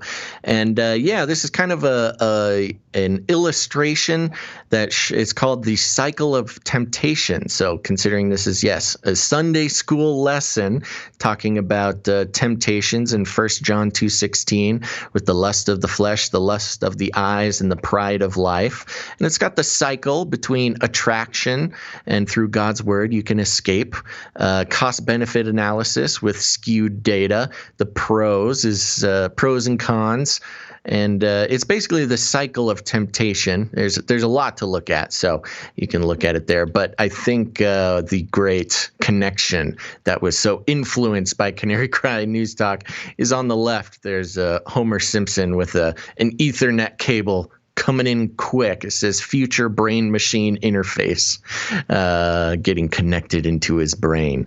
So, and that is on a sort of an illustration of the eye gates and the ear gates, 2 gates of temptation, of course. And then you got your sort of demonic communications that can come in all sorts of forms, including a brain machine interface. So good job, Steven. Producer Steven made this one. Excellent work. Thank you so much for all the artists and all the producers. And, I'm very sad to announce that That Night Wind had informed me that she is going back to work or something. I don't know why she's got to go to work. I mean, what a crazy idea. Horrible. But she will not be able to provide timestamps anymore for the YouTube channel. So that's a bummer. Yeah. Because she's been doing a great job with that. And so if anybody wants to pick up that torch and continue providing timestamps with the articles, take a look at some of the older videos. It's a pinned comment on the Face Like the Sun YouTube channel, and you can model it. Yeah, and to be a little bit more specific, what That Night When does is they watch the show live and they just notate when we switch topics. Right. And we pin that comment, and that allows for people who find the YouTube video to just kind of jump around when they see a topic that they like. If they're, if they don't want to sit through a 3-hour show or whatever, they can just click on the timestamps and listen to whatever topic they're interested in. It's a vital part of us having the shows on YouTube. Also, it helps people clip it and stuff like that. But yes, we'll be losing our dear producer That Night When. So if anybody wants to volunteer and you watch the shows live, so a lot of listeners hit every single show live, and that's great. So we'll need somebody to volunteer for that and help us grab those timestamps. Right. And just a quick thank you to all the recurring producers out there. We don't always list your name, but we do appreciate every single one of you out there. Final mention, canarycrymerchperch.com, producer Dust working on stuff there. And so you can visit canarycrymerchperch.com and check out our swag. Yes, and that's a family-run operation. Gons and I did not create that. It was created by a producer of the show, producer Dust, and that's how we work around here, If you want to get involved and help out the community, we do our best to support you, but producer Dust took on the Merch Perch a while back, and we are so excited about it. Yep. All right, you want to get back and go through the last part of here's to the last show? Let me look at the time here. Okay, yeah, we're doing fine on time. Okay, let's wake on up. Yes, it's wake up time. Hey, yo, wake up. Okay, so first we are going to, let's see. Oh yeah, let's talk about the surveillance technology, Gons. Hit me with those jingles. Did you ever have the feeling that you were being watched? That's right. Every day. I know. And it's also a pandemic special. Although, what happened to my pandemic special button? Sometimes buttons disappear. Oh, no. Yeah. That's the thing about buttons. Oh, didn't go. A pandemic special. There we go. Woo! Okay, this is coming from ynetnews.com. The article is titled, Israel's New Virus Surveillance System Draws Comparisons to China. A new experimental surveillance system that monitors whether Israeli public is complying with the government's coronavirus guidelines is raising concerns among the locals where the digital tool has been installed, with some comparing it to the surveillance network in China. For the past several weeks, the security officials in the northern city of Akiva have been focused on cracking down on violations of health directives, culminating in the introduction of a new line of smart surveillance cameras installed in main locations across the city. The technology can detect whether a person is wearing a face cover and can measure the distance between individuals to determine whether they are observing social distancing rules. The new system can also measure the density of groups in a certain area to prevent overcrowding. The cameras broadcast a live feed to a municipal control center and notify authorities of any transgressions. If individuals are caught violating health rules, officials announce it to them through a PA system. And if they fail to comply with instructions, law enforcement is called to the scene. Now, notice how they keep talking about, transgressions of health mandates or dictates or things like that. They're using a lot of fancy language to say, wear a mask, citizen. So this is all pretty much about social distancing and mask wearing. Let's continue. Oop, where'd it go? Worried locals have drawn comparisons between the new system and surveillance technology used in cities across China to help authorities monitor movements of citizens and crack down on activity deemed illegal. As you know, in China, it's not just about mask wearing and social distancing. This was something that the Uyghur Muslims are having to deal with as well, where the government will just put a security camera outside of the house of Uyghur Muslims. And during lockdowns, they have cameras on every door of like apartment buildings, so when they can see when somebody leaves or stuff like that, violating lockdown orders. When the news about the installment of the surveillance network broke out on a Facebook page of a local paper, many of Akiva. Or Akiva. I think that's the name. It's the name. Got it. It's the whole name. Or Akiva. Residents were quick to leave messages of concern about the introduction of the new technology. Quote, "You advertise it like it's a good thing. China is here," said one user. Quote, "We are becoming China, and this is just the beginning," wrote another.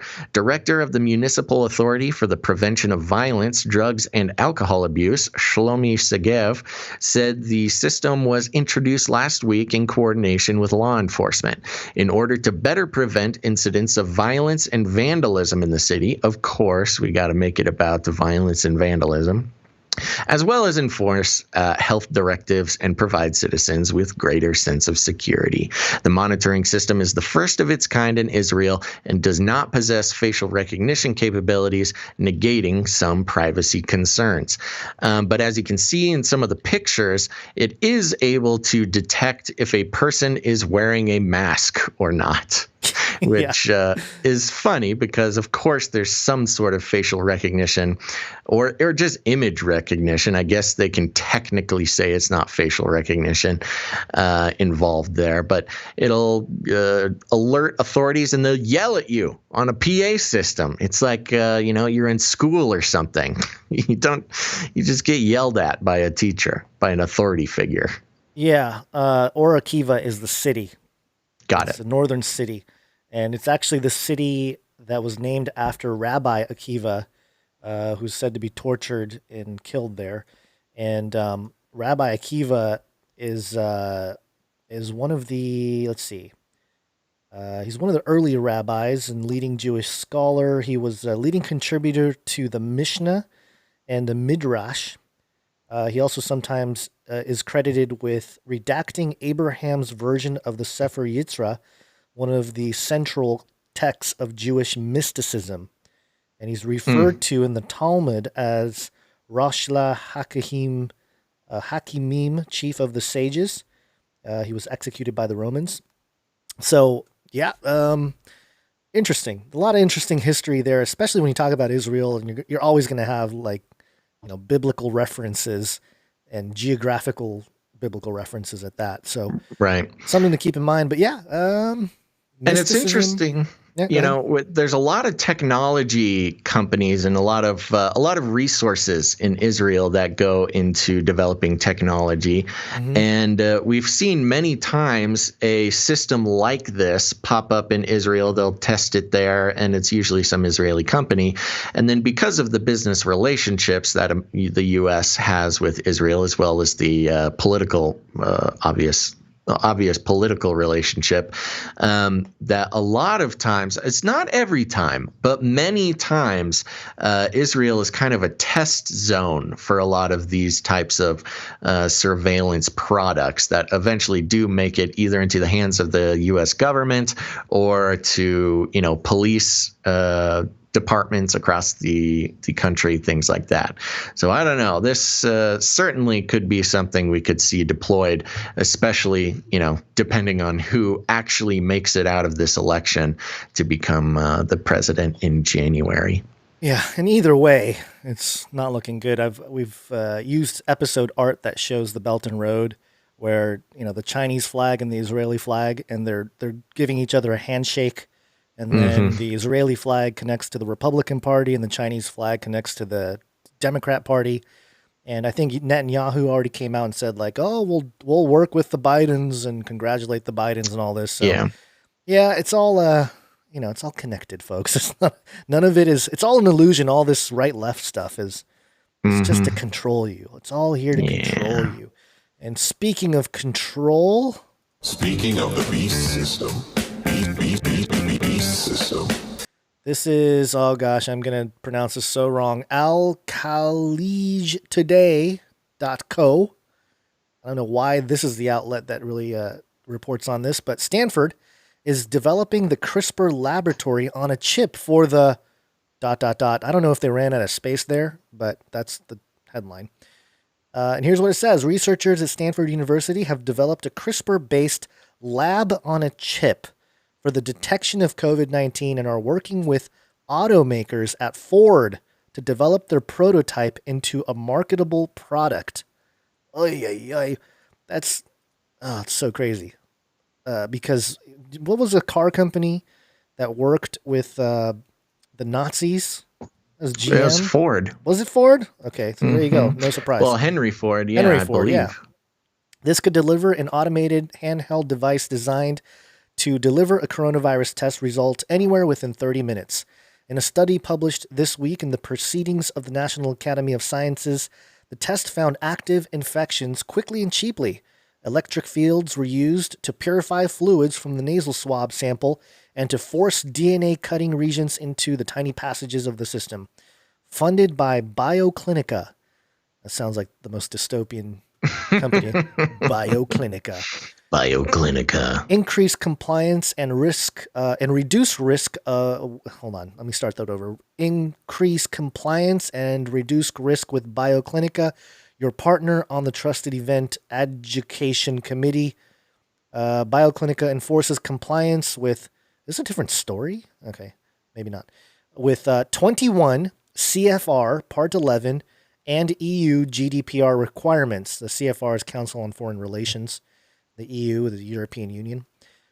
Requirements, thorough de-identification of all source documents, images, videos, and photos with our AI technology, visual inspection and query management for you as a customer. I think this might be translated too. Quote, the microlab is a microfluidic chip that is half the size of a credit card and contains a complex network of channels that are smaller than the width of a human hair, said the study's lead author, Juan Santiago, professor of medical engineering at the Charles Lee Powell Foundation at Stanford. The size of half a credit card is pretty big. That's pretty big, yeah. You definitely show your allegiance when you smack that thing in your hand. That's a big chip. That's like an at-home DIY cyborg chip. Using the CRISPR enzyme Cas12, a sibling of the famous CRISPR-Cas9, the test triggers a fluorescent molecular probe that lights up samples when genetic material from the coronavirus is found. Quote, nor does it rely on antibodies like many tests, which only show whether someone had the disease and not whether they are currently infected and therefore contagious, said PhD student Ashwin Ramachandran, the study's lead author, which that's really interesting too, because part of the criticism of the PCR is that it doesn't show you, if you're actually contagious or not. Right. And how many spins and all that. So they're like, oh, you want to solve that? Microchip. The researchers said the approach of the test could also be changed to detect the signs of other infections by recalibrating the CRISPR enzyme for a different genetic marker. Quote, if we want to look for another disease, we just design the appropriate nucleic acid sequence on a computer and email it to a commercial synthetic RNA manufacturer. Sounds safe. Just email it. Just got our Gmail account. Just pop it on over. Quote, you send a vial with a molecule fully reconfigured to reconfigure our test for a new disease. End quote. These were the details of the news. Stanford is developing the CRISPR laboratory on a chip for the ... for this day. What is up with the way this thing is written? Very weird. We hope that we have succeeded by giving you the full details and information. It's redacted. They're redacting a whole bunch of it. Maybe the headline should be Stanford is developing the CRISPR laboratory on a chip for the mark of the beast. Because why not? But there you go. Sure. That's the story. A microchip lab on a chip using CRISPR.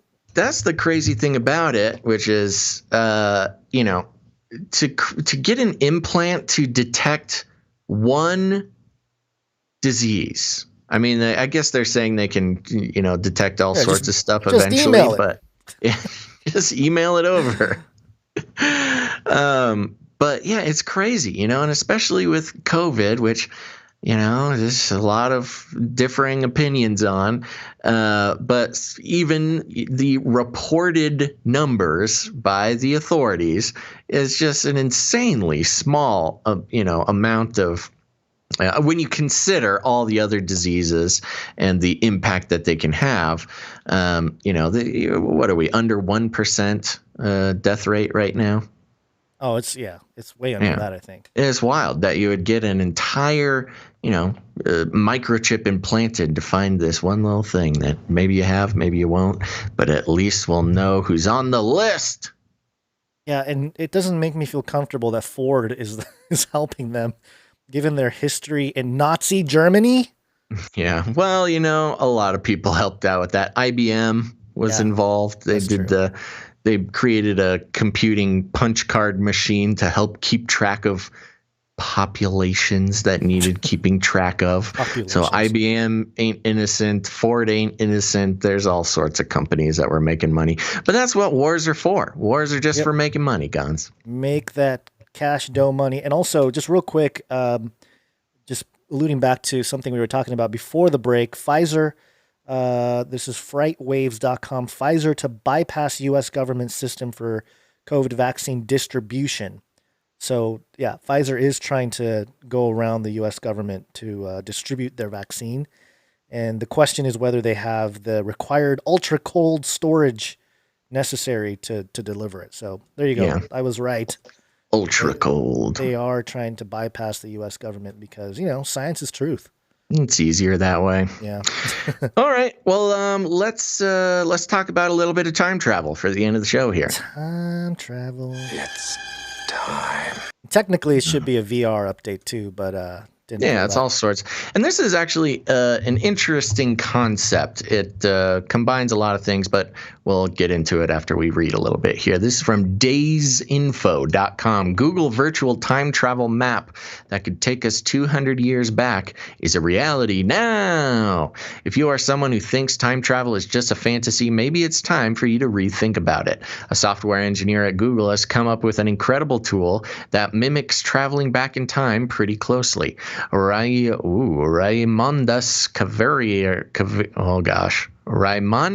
Kvaris, a Google research software engineer, has built an open source map which can show you exactly how your city looked at an earlier time period and how it changed over time.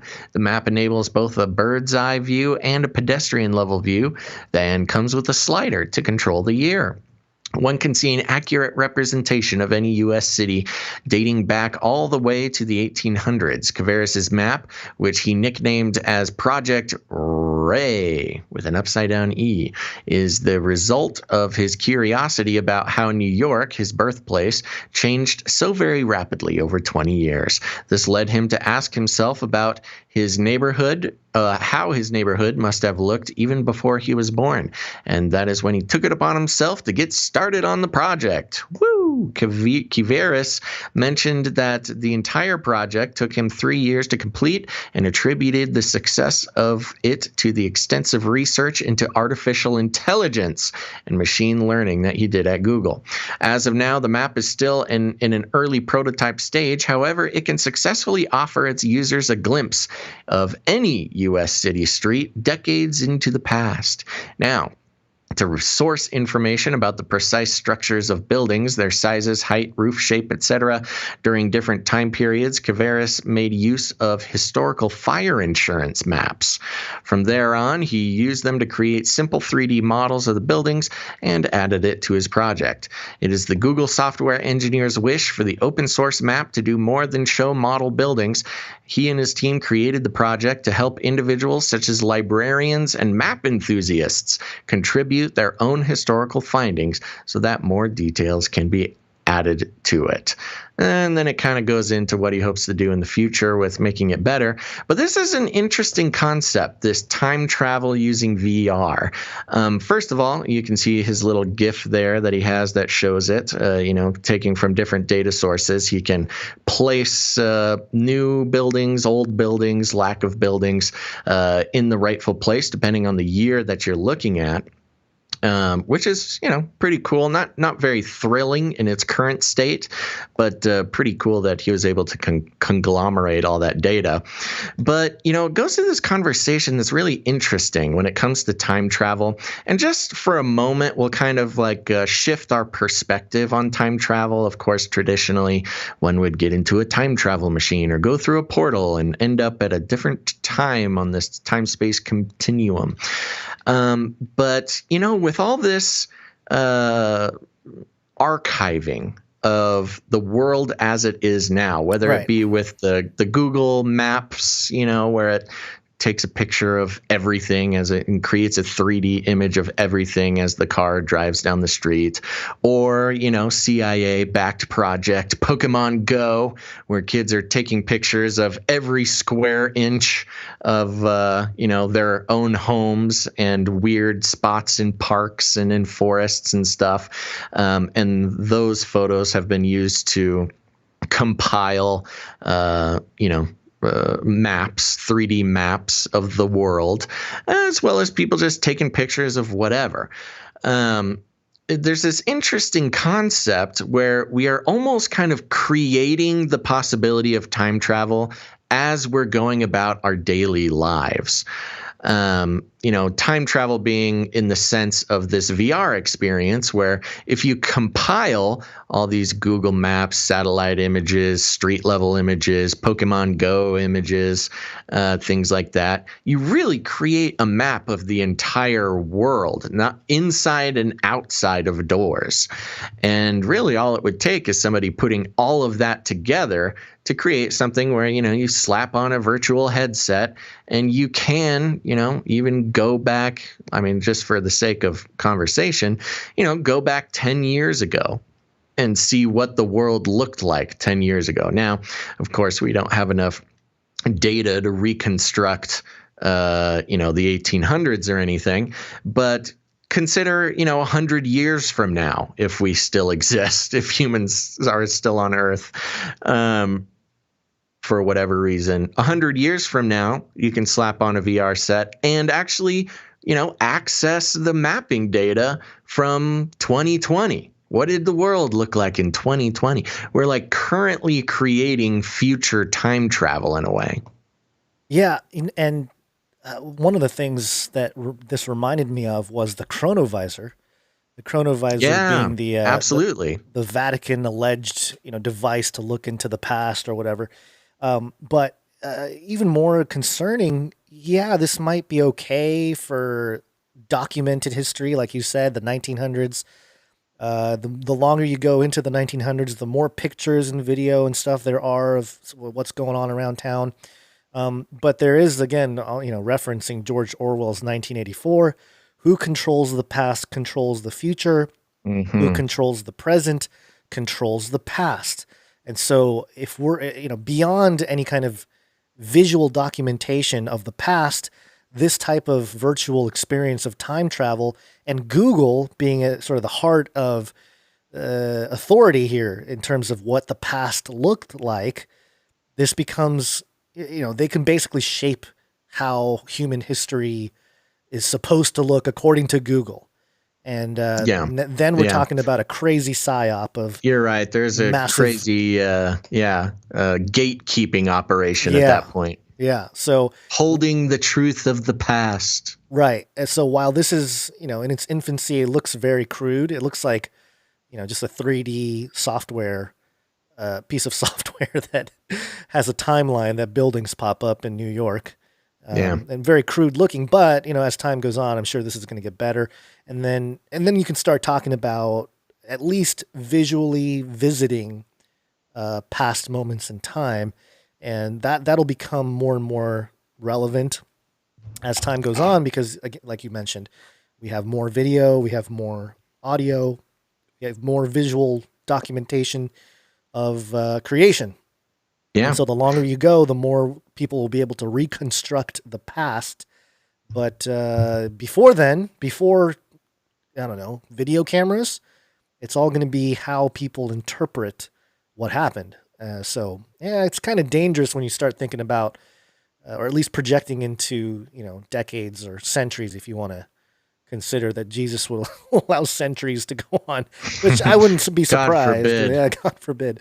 But I just thought it was an interesting story to look at in terms of not just the technology here, but again, who's in control of history here? History is written by its victors. Google can very much rewrite history and completely, as we've been seeing them do in some more subtle ways recently. Yeah, for sure. Recently, just deleting people's channels and whatever. They can do that much more because they are an authority here. They can do it with much more nefarious, in much more nefarious ways than simply deleting YouTube channels. They can basically tell an entire generation what happened before 1800 or whatever, and people will have to believe it, or at least there'll be not many who question it, and then you're actually living the story 1984 or Brave New World, where you're breaking free of the Matrix and you're trying to discover truth, and so there you are. Go live in a cave in the woods, kids. It's the only way out. Okay, well, sounds good. I think that's all we got for today's show. Do you have anything else you wanted to bring up? No, I think that is good. We're doing good on time too, which is great. Sounds good. I know we're actually finishing at a decent hour. What a great day. Okay, well, there you go, folks. Thank you again. If you haven't done it yet, make sure to hit that like button wherever you are. And more importantly, have you thanked a producer today? Because they're responsible for the continuing production of this show. So we want to thank all of our producers who came in today, including producer Roman, Grace, David, Lorelei, Michael, Cynthia, Charlie, and Brunilka. Thank you very much. And thank you to our artists, Steven, producer Ali, producer Mark, and we will be back for another show on Wednesday, which will be the 11th, November 11th. So put it on your calendar. Make sure you turn on notifications wherever you're watching this, and make sure to follow us in several different locations. As we saw a few weeks ago, we are also not immune to the sudden censorship, where we may very well just disappear from your feed and your notifications. So follow us at twitch.tv/Canary Cry Radio. If you are a Face Like the Sun YouTube viewer, follow the Canary Cry Radio YouTube as well. So make sure to follow us in several locations, or else you may never hear of us again. So thanks for tuning in, everybody. Remember, we'll need some producers for Wednesday's show, so you can head to patreon.com/CCNT, or you can head to canarycryradio.com/support. canarycryradio.com/support. That's right.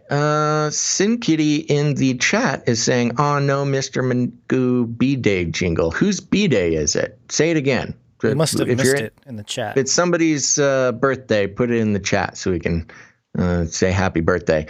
I think it's producer Charlie's birthday, maybe? Who is it? Maybe. Speak up. I think producer Charlie mentioned it in the email. Oh, well, good. So do a birthday weekend. Yeah. So happy birthday. It's my birthday. Happy birthday to me. Woo. Oh, and it's Sin Kitty, producer Cynthia, I believe, is Sin Kitty in the chat. Ooh, so yes, happy birthday to producer Cynthia and producer Charlie. You guys are the best. Awesome. Happy birthday. Okay, so yes, canarycryradio.com/support. You too can become a producer of the show. Put it on your LinkedIn, put it on your resume, give them our email, canarycryradio@gmail.com. We will vouch for you. So thank you very much. And remember, the show can only continue with the value for value model. And so if you've been thinking, maybe today is the day I become a producer, do it.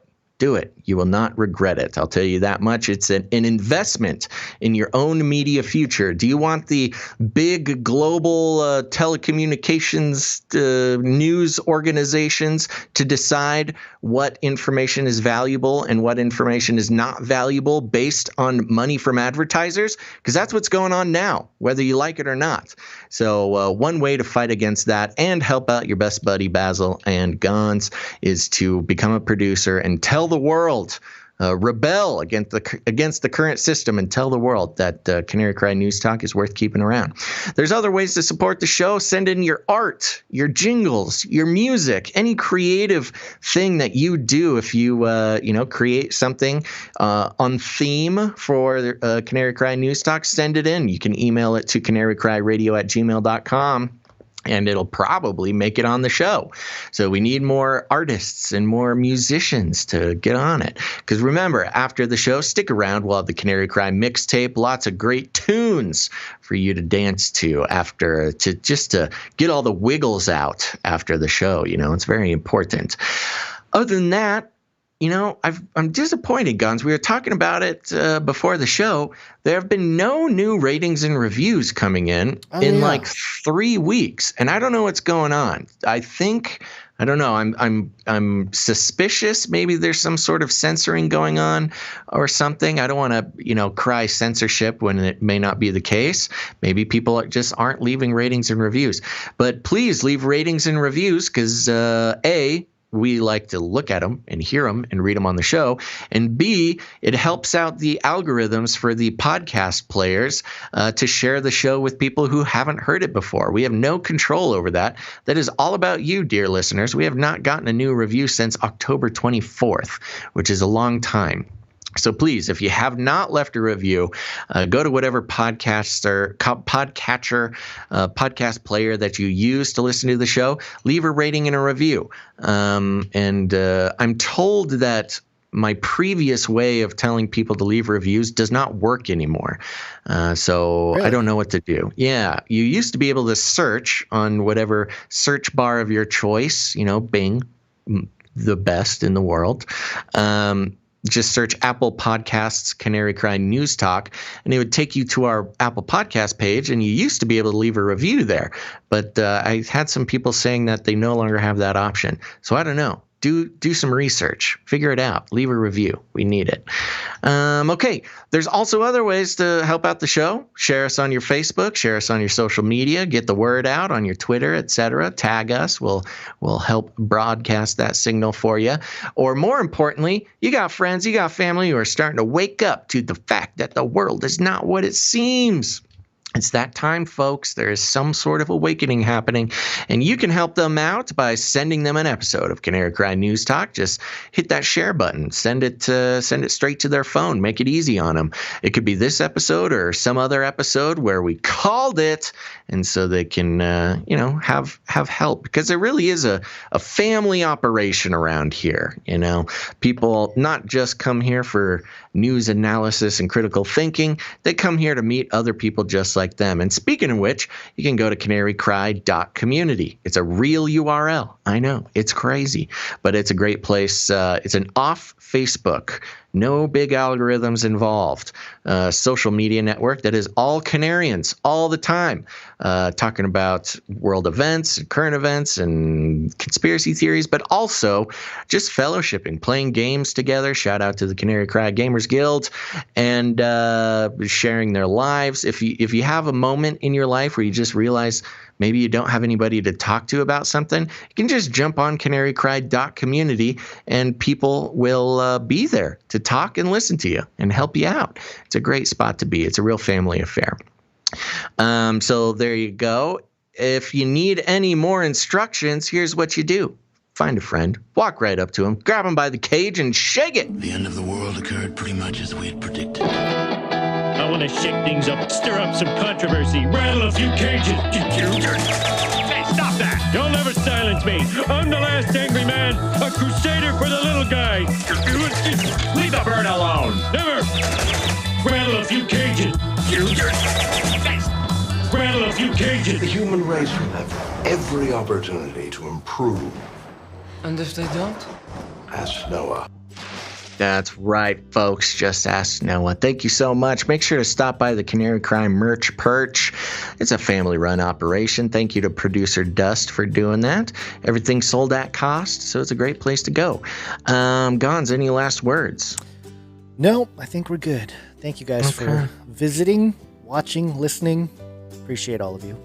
Woo! Okay, make sure to stick around for the Canary Crime mixtape. And make sure to come back on November 11th. That is this coming Wednesday. Probably the usual time, somewhere around noon Pacific Standard Time. But keep an eye out on our social. Follow me on Twitter, Basil_Rosewater. Do it now. You're not going to regret it. And there you go, folks. Thanks for listening to this episode of Canary Crime News Talk. Make sure to tune in next time. But until then, think outside the cage. I tried to tell you. I am not capable of hatred. Science is truth.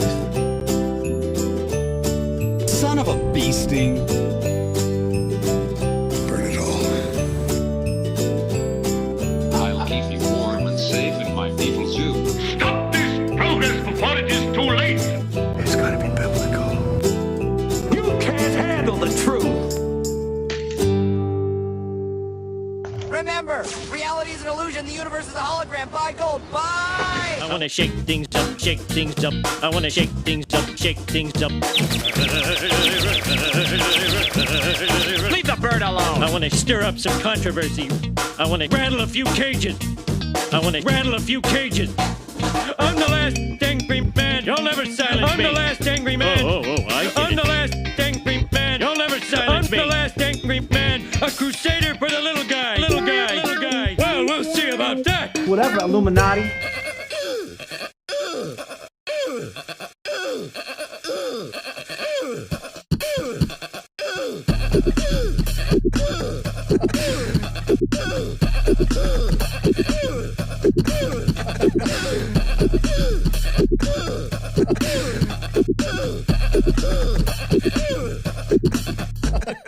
Fun fact, I believe it was another fun fact.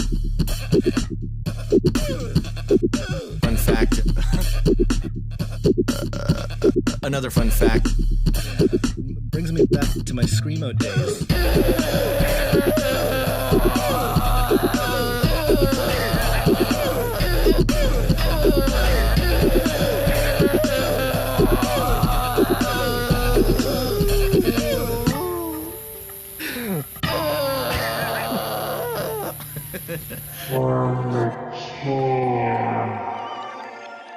DuPont, that's where I started. Light up a huge blunt. A joint. Give everybody Magic mushrooms. Smoke. The CIA, I mean, lots of intelligence agencies have tested secretly dosing communities. LSD. Psychoactive pills should be covertly administered.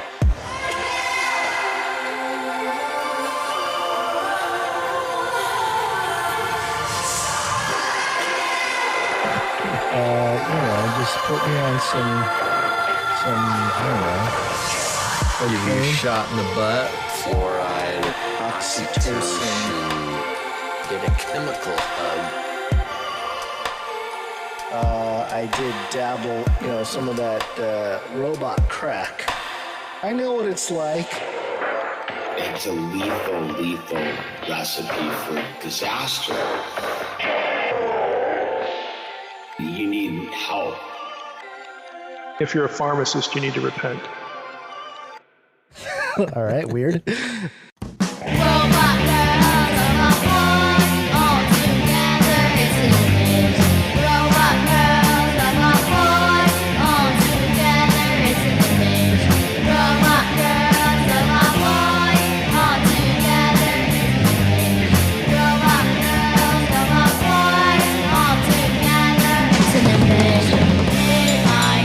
Scary, so frightening. Get ready.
something I ain't got all day. Get on my YouTube, to face like the sun.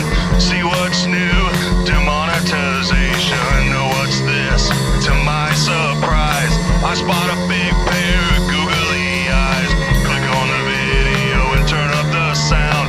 What is this gem that I have found? Canary, cry radio, canary, cry, news talk, canary, radio, canary,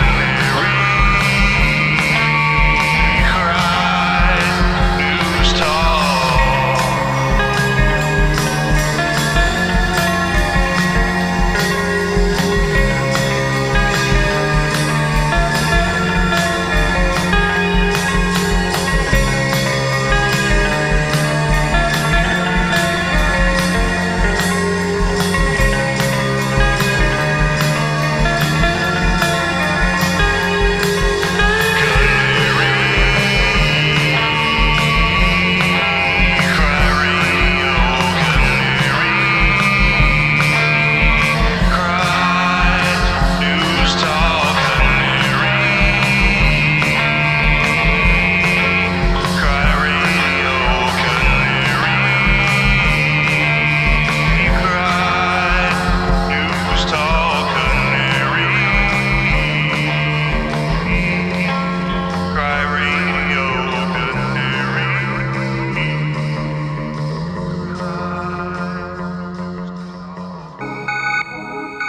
In the future, humans will be confined in a people's zoo. I'll keep you safe and warm in my people's zoo. I'll keep you safe and warm now in my people's zoo. You, yeah, you in my people's zoo. I'll keep the cameras on.